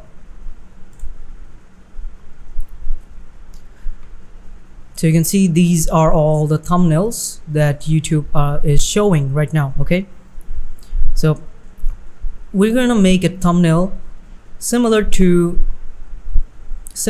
let's say this one, or any type of thumbnail that is like informative.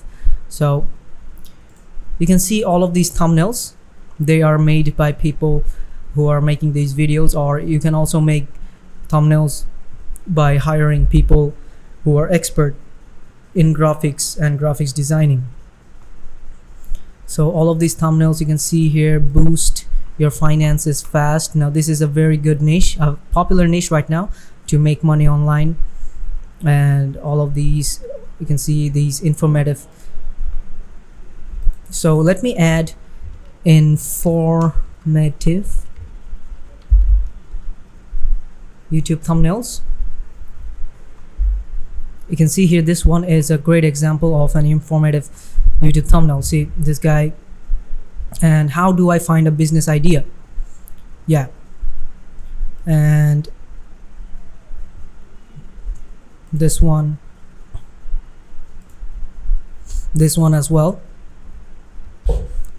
So we're gonna try to make a thumbnail for our YouTube channel, for whatever YouTube channel we have. Okay, so let's go to Canva, and we're gonna start off by typing here YouTube thumbnail.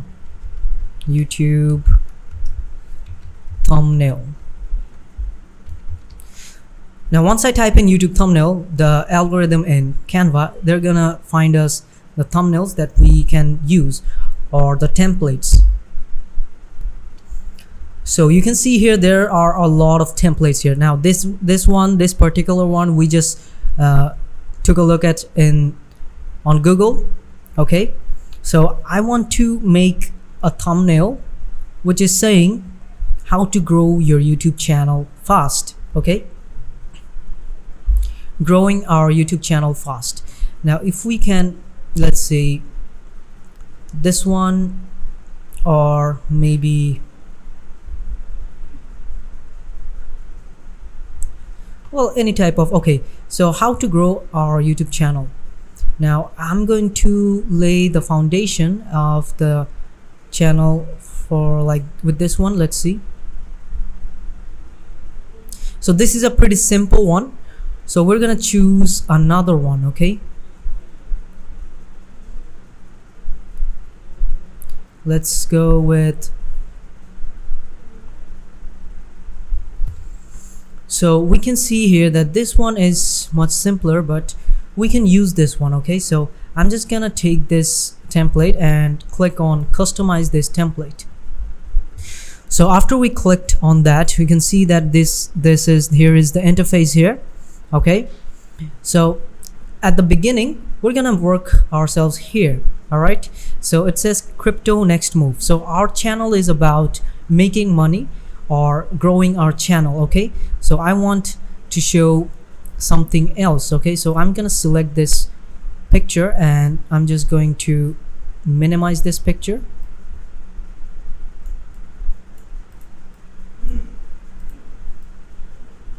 So take this picture right like that and minimize it. Okay, and I'm gonna work on this later. That's why I'm gonna keep it right here, and I'm gonna work on this later as well. So first we're going to work on the text. Okay, so in this text I'm going to type in how to, and in this one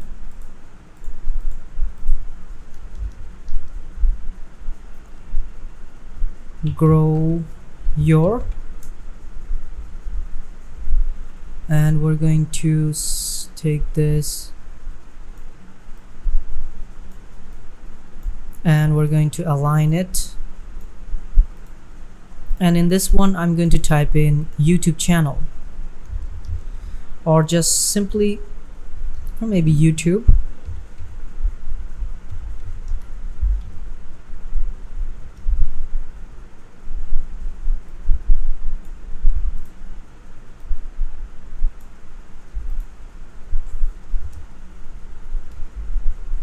Channel.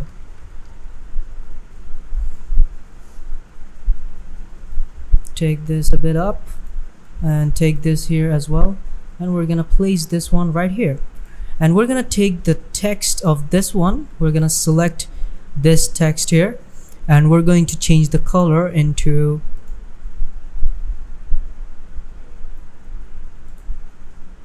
red. Okay, YouTube channel. How to grow your YouTube channel. So after that, we've got our text here. Okay, if we want, we can change the background as well. Now what can we do to change our background? There's not much to change the background, or we can also use, let's say, if we go to Google, growing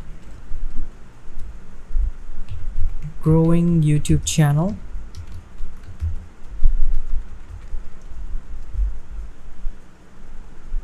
go to images,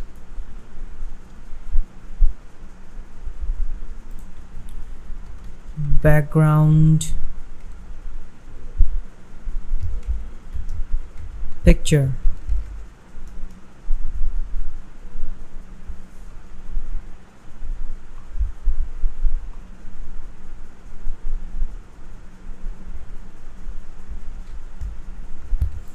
So this picture looks a bit good, so we're going to select this picture and we're gonna save image as.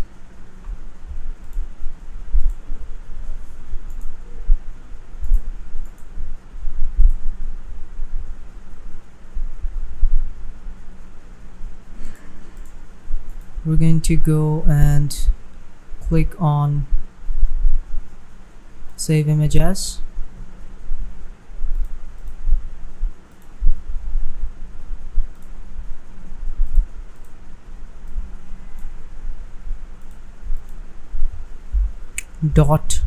.jpg.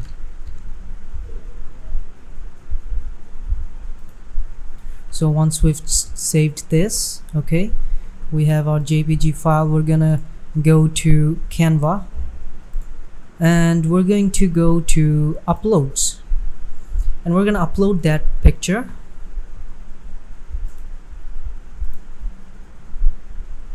So it says it's an error. Some of the files you are trying to upload are not compatible with Canva. Okay, no problem. We're gonna find another image. So we got this picture here, and we're going to save this picture, and then we're gonna use this picture as we're going to upload it here. Once it's uploaded, you can see here it's uploaded right now. And we're gonna set a background image. All right, so we're just gonna drag it down here, and we're gonna set it in the background just like that.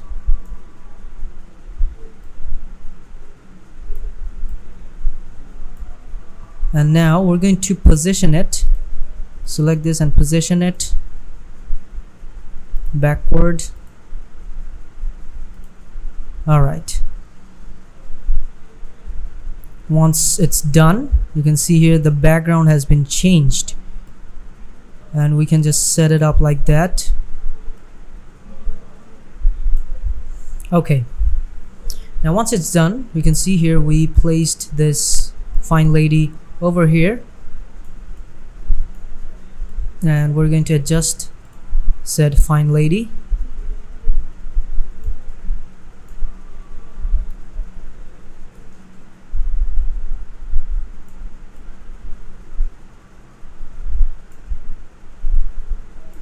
Just like that, and we're gonna place it right here. Okay,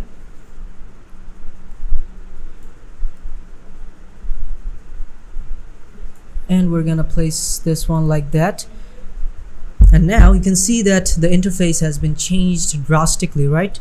So we can just adjust this picture right like this, and then move it a bit here, this one, select this one and move it like that.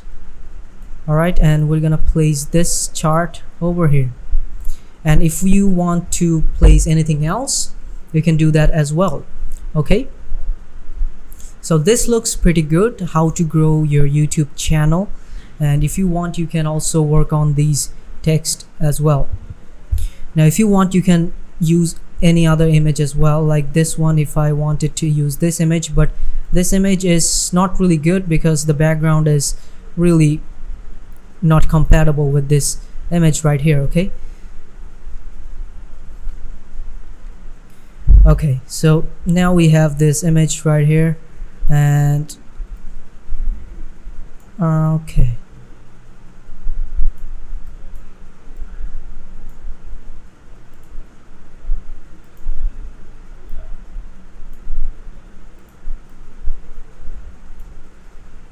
alright, now it's adjusted. Now you can also add other things like icons or any other stuff that you would like to present to your YouTube channel. If there is, like, if you want any other type of graph, like if you don't want this one, just step it aside for a minute. You can just use this one as well, but the background is still not good, so we shouldn't use this one. Okay, let's upload something from Elements. Growing chart, graph charts. Okay, yeah, you can see here we've got some graph charts here. So not all of them are free, but we can use any of these graph charts, like this one. It's black. We can turn this picture to white if we want, or red, or any type of color that we want to give. So I'm just gonna keep it as white, or maybe if we turn it blue, then it will go with the background, but no, blue is a nice.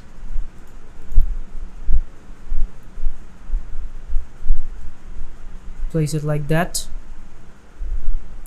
And if we want to keep this one, what we can do here is maybe we can keep this one and turn this into a background image. Okay, just place it there.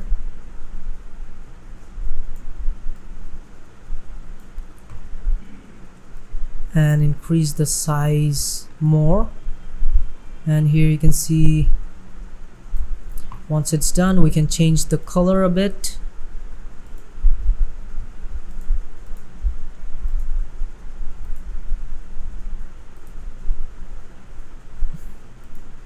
Okay, white is nice. Now we're gonna change the transparency, and we're gonna set the transparency to like this. Okay, and we're gonna keep this in the background, place it right here, and we're just gonna place this one right here. And if we want, we can also change the color of this one. Like if we want, we can change the color. This one to like that, and the white one will give, or let's give it green. Okay, keep it at green, and we're gonna set this color to green as well. Okay, and let's increase the size. Okay, that looks much better. And well, this goes with the image. Now we have our YouTube thumbnail. Okay, so that's how you basically create a YouTube thumbnail, and you can create any type of thumbnail using any template from Canva. And if you're like into making money online, you can make this type of thumbnails for your YouTube video. Now, a thing about thumbnails is that thumbnails really give the video an attractiveness, you know. I mean, if you go to any YouTuber's video, you'll see that the thumbnail is like you're gonna click on someone's video watching the thumbnail, right?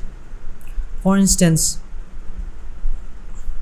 so this guy, he's posting like what's in my backpack, okay? So you can see the thumbnail, there are a lot of products here in the thumbnail, okay? And in the thumbnail it says a lot of things, like the title can be given out in the thumbnail as well, okay? And the thumbnail, like a thumbnail like this one, like the guys, people who are like interested in science fiction, they would want to click on this video because just because of the thumbnail, right?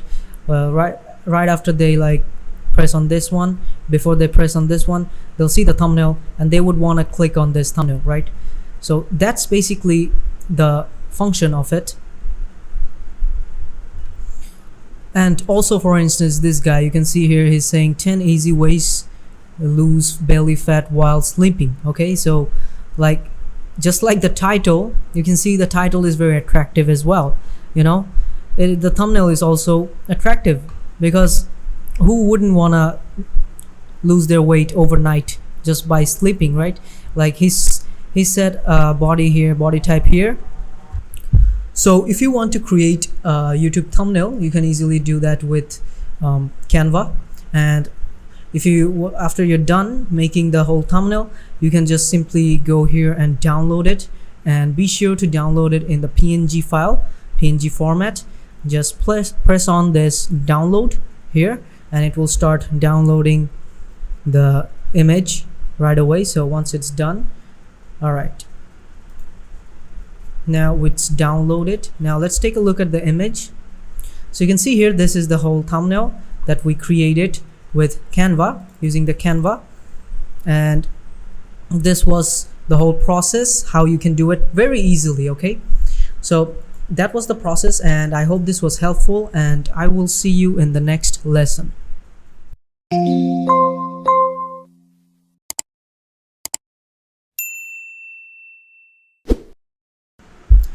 Hello and welcome back to another video. And in this lesson we're going to create a YouTube banner using Canva. A YouTube banner is very important for a YouTube channel because whenever we go to someone's YouTube channel, we get to see the banner, okay? So for instance, if we go to this channel, which is a very popular channel, you can see here that they have this banner here, which is probably for the desktop view. Okay, so this is one kind of marketing that they're using with the banners, and basically you can call it a cover photo as well. And if we go to Google and search for YouTube banners,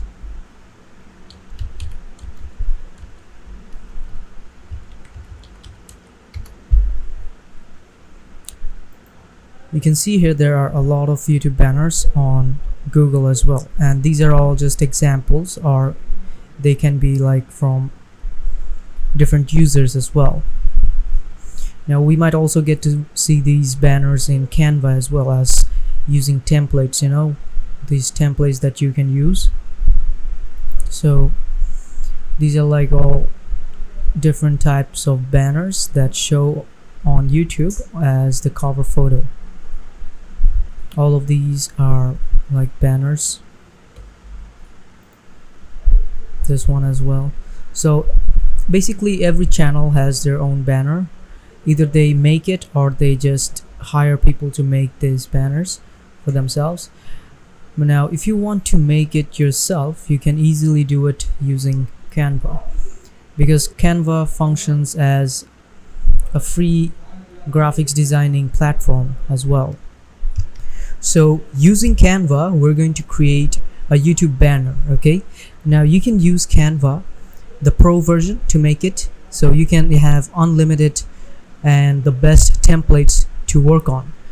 But if you're using the free version, that's not a problem, because I'm going to show you how to use the free version and how you can design it. All right, now if we go to this part here, you can see here, this is the search bar. We can search here for YouTube banner. Okay, you can just type in YouTube banner and they'll give you some suggestions here. YouTube banner, YouTube channel banner. Okay, let's select the YouTube channel banner. Now you can see here, these are all the YouTube channel banners that are usable. Okay, now if you take a look at some of these that has this pro icon written here and the crown icon here, these are the pro versions, so you have to upgrade to the pro version of Canva to access these templates and use them. And some of them also have this paid icon here. Okay, so it's the $sign and the paid icon that is given. And if we go inside this, if we select this one, now you can see here, when I move my cursor to the paid icon, it says this template contains paid elements, which means this template is like not totally free, so there are some elements to it that you gotta pay for. Okay, and the pro version is also these are the ones that you have to pay for, or else you cannot use them. And most of them are free here. Okay, you can see here these which are just floating here, these are all like free templates that you can use already right now. Okay, so we're gonna select one of these templates and it's gotta be like a bit wide, you know. Now what type of template we're going to choose is going to depend on our niche that we're going to create in our YouTube channel. Now we just need to choose any one of these templates. Okay, so let's take a look at which type of templates that we're going to use right now. So we're going to select one of these templates. Let's go with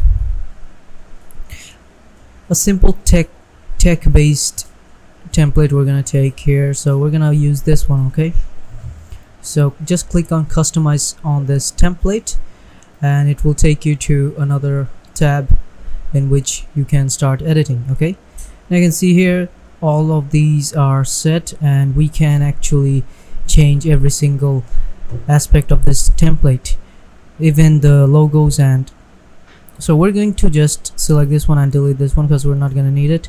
We might need this one, so no, we're going to change it. So I'm just going to delete all of these. So I'm going to keep this one. Okay, and we're just going to name this tech review, simple. And let's select this text and we're going to change the font to a more tech-based font. Well, you can see here these the ones that are these crown icons in front of these fonts. Beside these fonts, these are all like pro version. You can't use them unless you upgrade to pro. So I'm just gonna use this one, or maybe not that one. Let's use this one, Horizon. All right, okay, this one is much better. So we're gonna keep this one and we're gonna write something else here. We're going to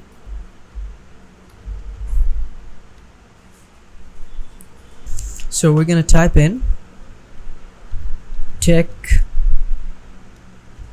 reviews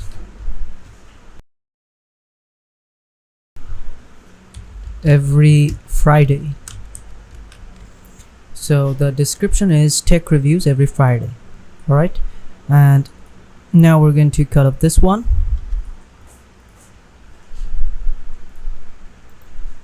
All right, so this is the interface and we're going to change the background. Should stay like that. We're going to change the picture here and you can see there is another thing here. So we're gonna this is only for the shading of the photo. Basically, you can see here it's only for the shading of the photo, so no problem, we can We can change the color of this one, no problem. So we're just going to, let's delete this one, the picture, delete image, and we're gonna go to our uploads and we're gonna choose a picture for ourselves. Okay, so we have a few pictures here, so we can select this one and we're gonna take it and put it right here. So it's a bit small, so we're just going to expand it.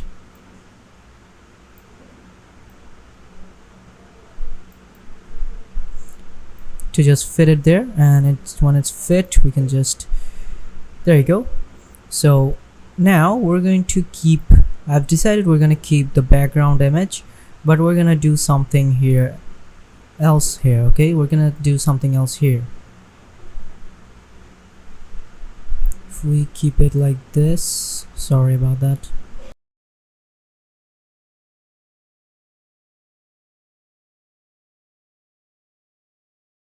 So let's duplicate this one.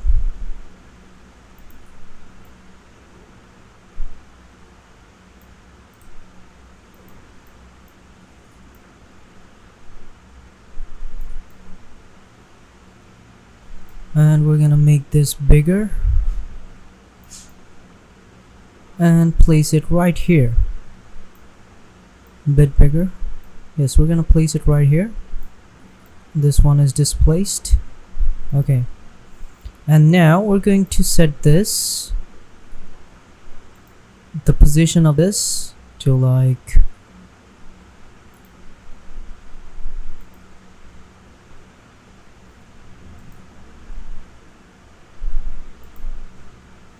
okay, to the backwards, and then we're gonna select this one and we're gonna change the transparency.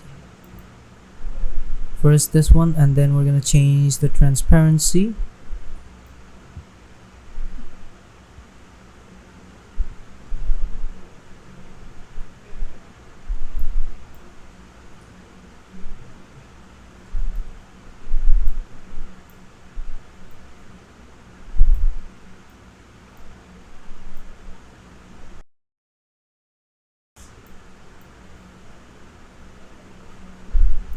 Okay.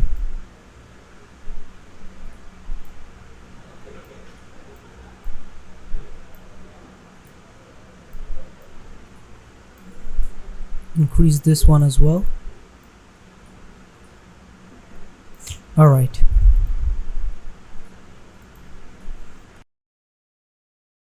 So now the design has changed. We changed the design and it's a bit more official design we got here. Now what we're going to do here is we're going to provide some icons for this template right now.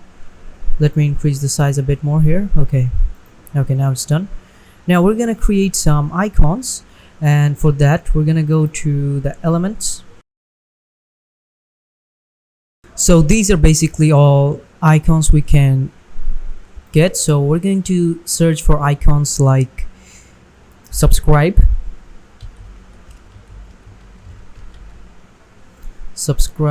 button, and you can see there are a lot of subscribe button here. Okay, so there's one that's animated here, a jiffy type, and there are some that are like pro. Okay, now we can't use the pro versions, but we can use the free ones that are available for use. Okay, so I'm just gonna take this one, which is a bit slick, and I'm gonna tone it down a bit, and there you go.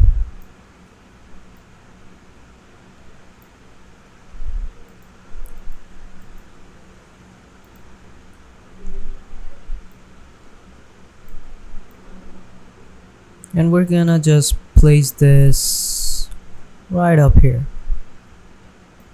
Okay, or maybe down here. Let's just place it right up here, and we're also going to add this bell icon.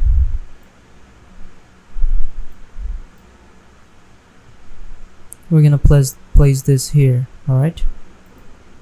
Okay, just for a bit show. Okay, and I know it's animated, we're just gonna change it to PNG later. We're not gonna take the Jiffy file. Okay.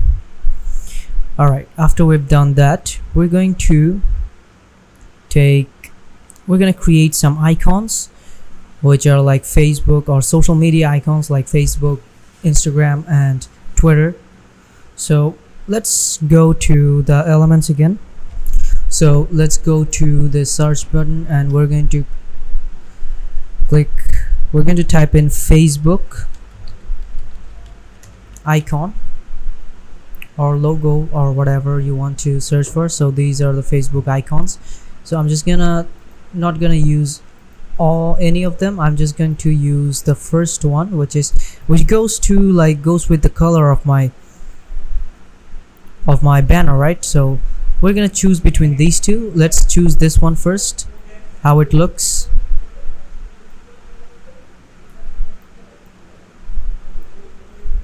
And we're gonna compare this to this one.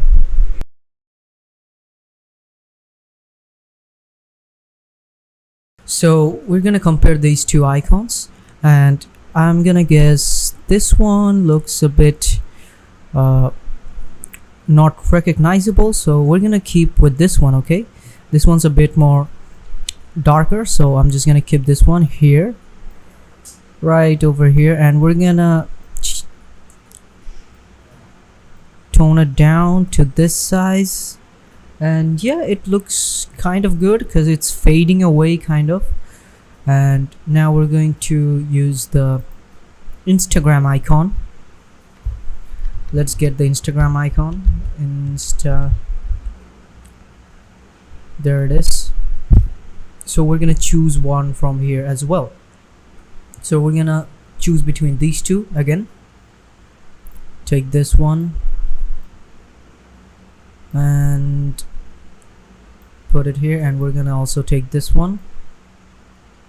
So the second one, it matches with the Facebook icon. Okay, so it's only relevant to get the second one, but we're not gonna use the second one, okay, because it doesn't look like an Instagram icon. The first one, it actually does look like a Instagram icon. So now we're gonna compare this Instagram logo to the Facebook logo. So if I put it beside the Facebook logo, so it goes somewhat, but we can make it better. But the Instagram logo is, yeah, it's fine. We can use the Instagram logo. Okay, now it's set. Now we're going to get a Twitter logo. Let's go to this site and type in Twitter.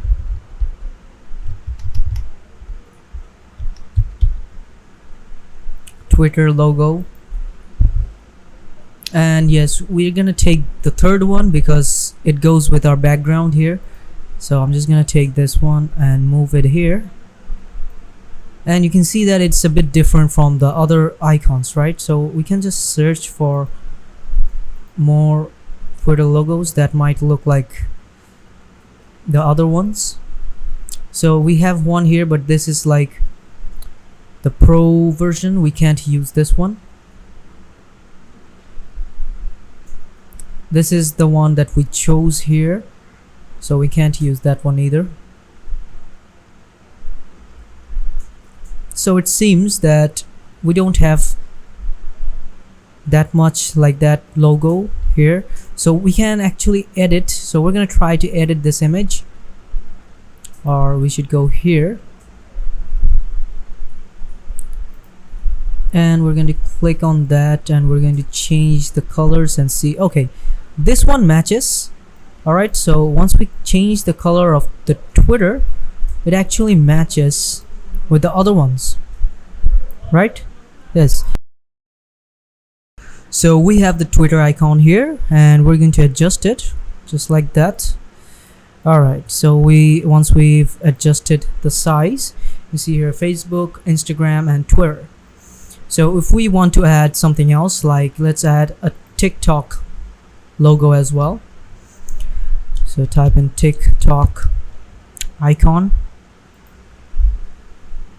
Okay, there are a lot of TikTok icons, and we're gonna find one that suits with these background. So ones that we could fit with the background are not free, so we cannot use those icons. So we have to do something with these instead. Okay, so I'm gonna take this one, and let's see if we can do anything with this. So it already has the black icon color, only the logo is a bit flashy, but that's not gonna be a problem. Okay, so we can actually adjust it as this one, and we're going to adjust the Facebook icon as well. Okay, now it's adjusted. So we're gonna take a look at the Instagram icon again, and let's see if we can use any other icon from Instagram icon. So we selected this one, the first one, so we're gonna try out this one.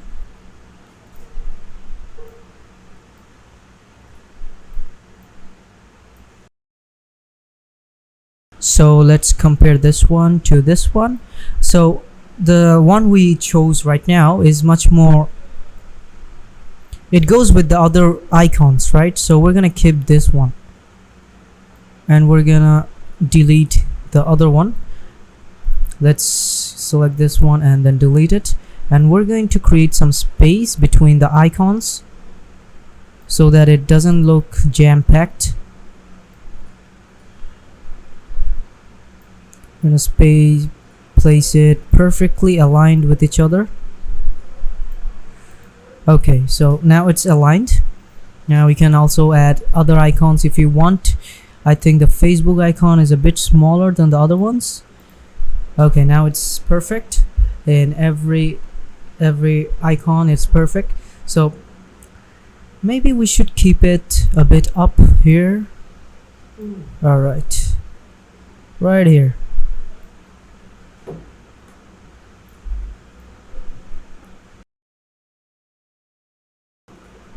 Okay, now it's perfectly aligned and spaced, so people will visit your channel, and they will look at your banner and see these icons right here. All right, so now we have our icons here. So we're going to add a few more icons. So in order to do that, we're going to shift these here like this, and then this one here. We're gonna align them later, but now we're going to add some more icons. Okay, so I'm gonna shift it way more here, and then this one here. All right, and now we're going to add some more icons. So I'm going to add a WhatsApp icon.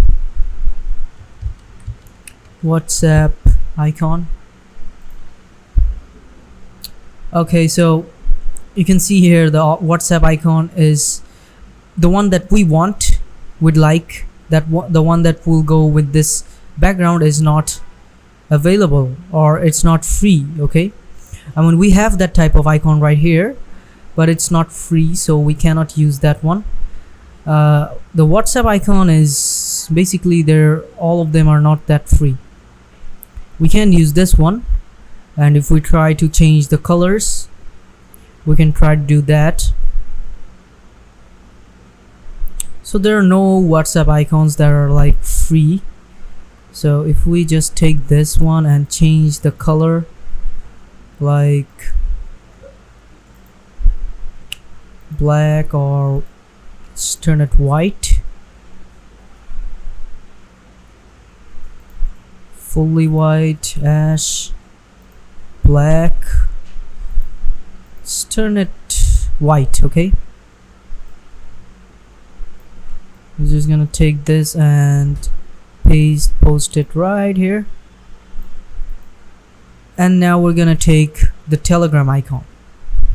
So we're going to delete the WhatsApp icon only because it doesn't go with the background, so we're just going to delete that, and we're gonna go for another one, which is Telegram icon. Now if we had the pro version of Canva, we could have added the WhatsApp icon, because there are a lot of them that can be used. Now we have the Telegram icon here, and there are like three variants or four variants that we can actually use. So first let's use this one.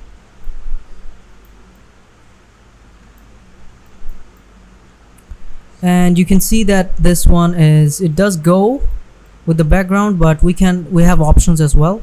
Now this one is much more like the other ones, right? And it goes perfectly with the background. So we're going to use this one, and we're going to place it at the end right here. We're going to resize it, and we're going to resize it a bit more, and we're going to align it. Now let's align every single icon.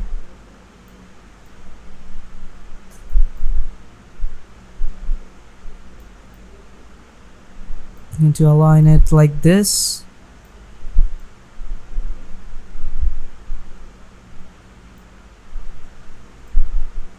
Okay. Then the Facebook. All right.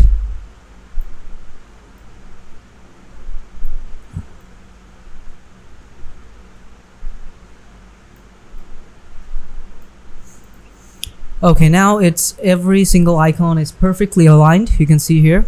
So the icons can be a bit better.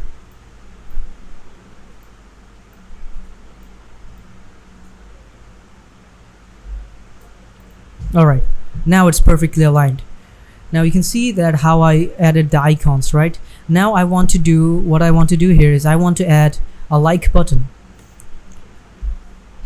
To add a like button, I just going to go back to the elements and into the search button, and I'm going to search for like, YouTube like button.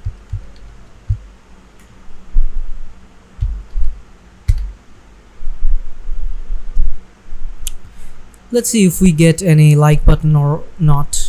If there is any like button available on Canva. So there's this Facebook like here, and yes, there is a like button, and we can actually post this, and this is actually from Facebook, and we cannot find any YouTube like button.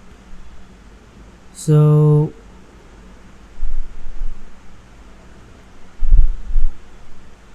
the ones that can be used are not free,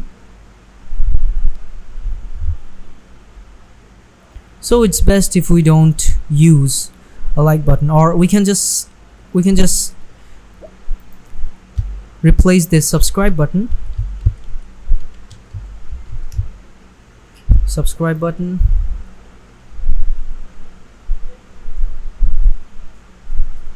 And search for any subscribe button that has the like button intact in it.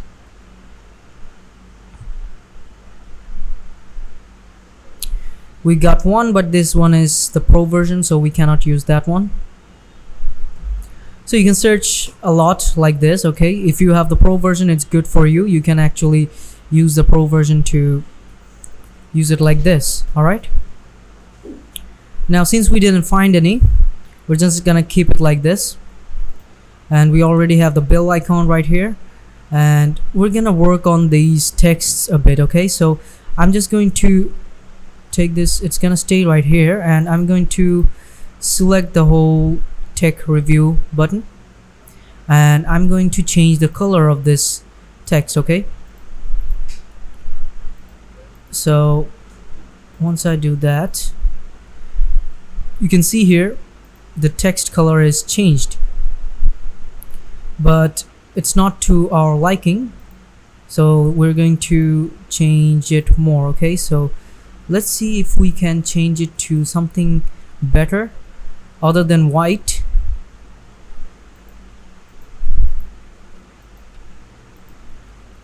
Now if we're gonna try to keep it in the dark texture we use the black one goes very nicely, the pure black one, but it's still a bit, it looks a bit bland. So we're gonna go with this one or this one. Okay, we're gonna go with this one. And about this text, we're going to, let's say, first we're going to choose the text box in particular, and then we're going to change the color into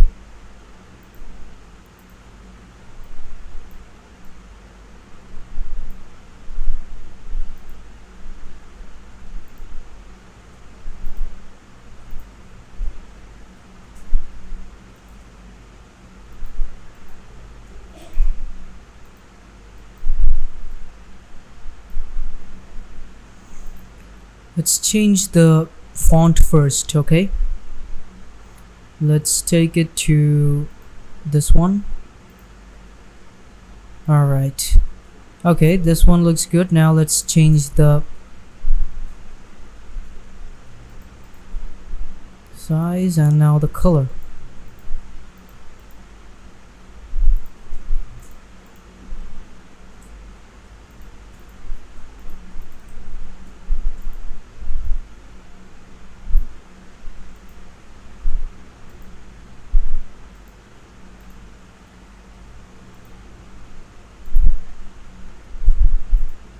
Okay, so we can see that a lot of colors that they don't go with this text, and mainly because the font is different. So we're going to change the font again. Let's change the font of this text again.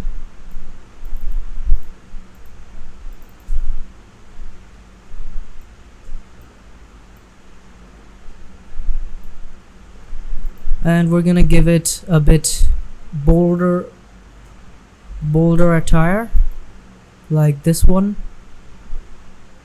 Okay, let's try out this one. Okay, and we're gonna take this and all right, now let's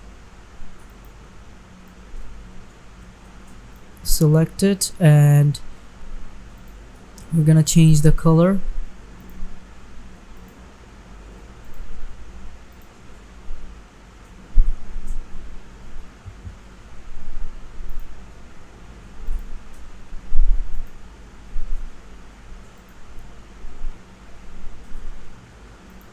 Okay, the black one goes perfectly. Okay, now it says tech reviews every Friday. All right, now it's perfect. Now since we didn't get the like button, we're gonna keep it just like that. We're gonna cut all of these. Also, we're gonna just go to design here. Okay, now our banner is complete right now. We don't have much to do anymore. So now we're going to save and download. Okay, now I'm gonna download this in two ways. One of them is going to be a Jiffy download and the other is going to be a PNG file. Okay, so to download it, I'm just gonna go to share, go down, and here's the download button, and it says here Jiffy because previously I downloaded a Jiffy one. That's why it's suggested here Jiffy. Also, it has a effect here, graphics effect, that's why it's saying Jiffy. Okay, so I'm just gonna click on download. Now again, I'm gonna say it because if you're a beginner graphics designer, you can surely use Canva for this purposes, because for beginners graphics designing, this is the perfect platform for you guys. It's very easy to use and you don't have to go through a lot of trouble. Also, you can take the pro version as well. The pro version is perfect if you're like working for a company or a business and you're working for them, then you might need the pro version, which is very good. But if you're just working as a freelancer, you can use the free version, no problem as well. So the Jiffy is getting ready to get downloaded, you can see here, and we're gonna wait for that time. and if it was a PNG or a JPG file, it would have been finished much earlier. So because of the Jiffy, it's preparing the download. After that, it's gonna be downloaded.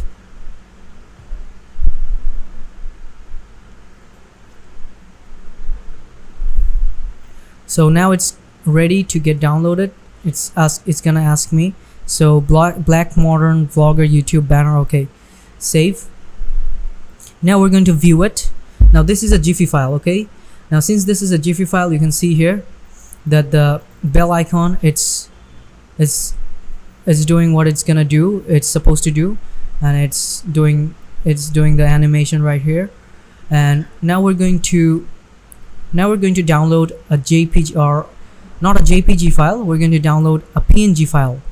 So we're gonna go back to share and download, and here we're gonna select the format as PNG.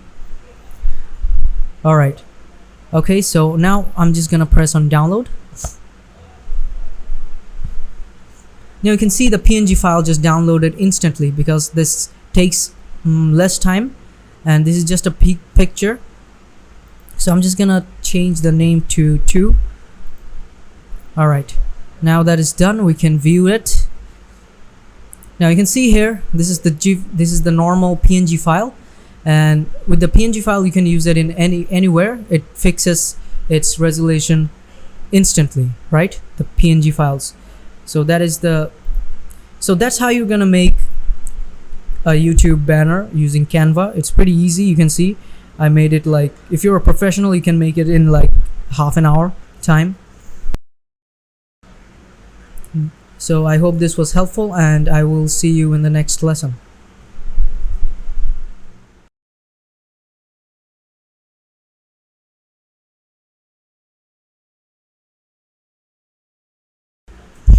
Hello guys, and welcome back. Now this is going to be a brief conclusion to my course that I created on Canva, and I hope you found it both informative and enjoyable. We covered a lot of ground in this course, and I hope you feel more confident in your design abilities and can see the potential Canva has to offer. Remember, design is all about creativity and expression, and Canva is a powerful tool that can help you unleash your creativity and bring your ideas to life. Whether you're creating graphics for your business or just for fun, Canva is the perfect platform for your next project. Yes, it's true. So thank you for joining me on this journey, and I hope you feel inspired to continue exploring Canva and honing your design skills. Don't forget to practice, experiment, and have fun with your designs. And I wish you all the best in your design journey, okay?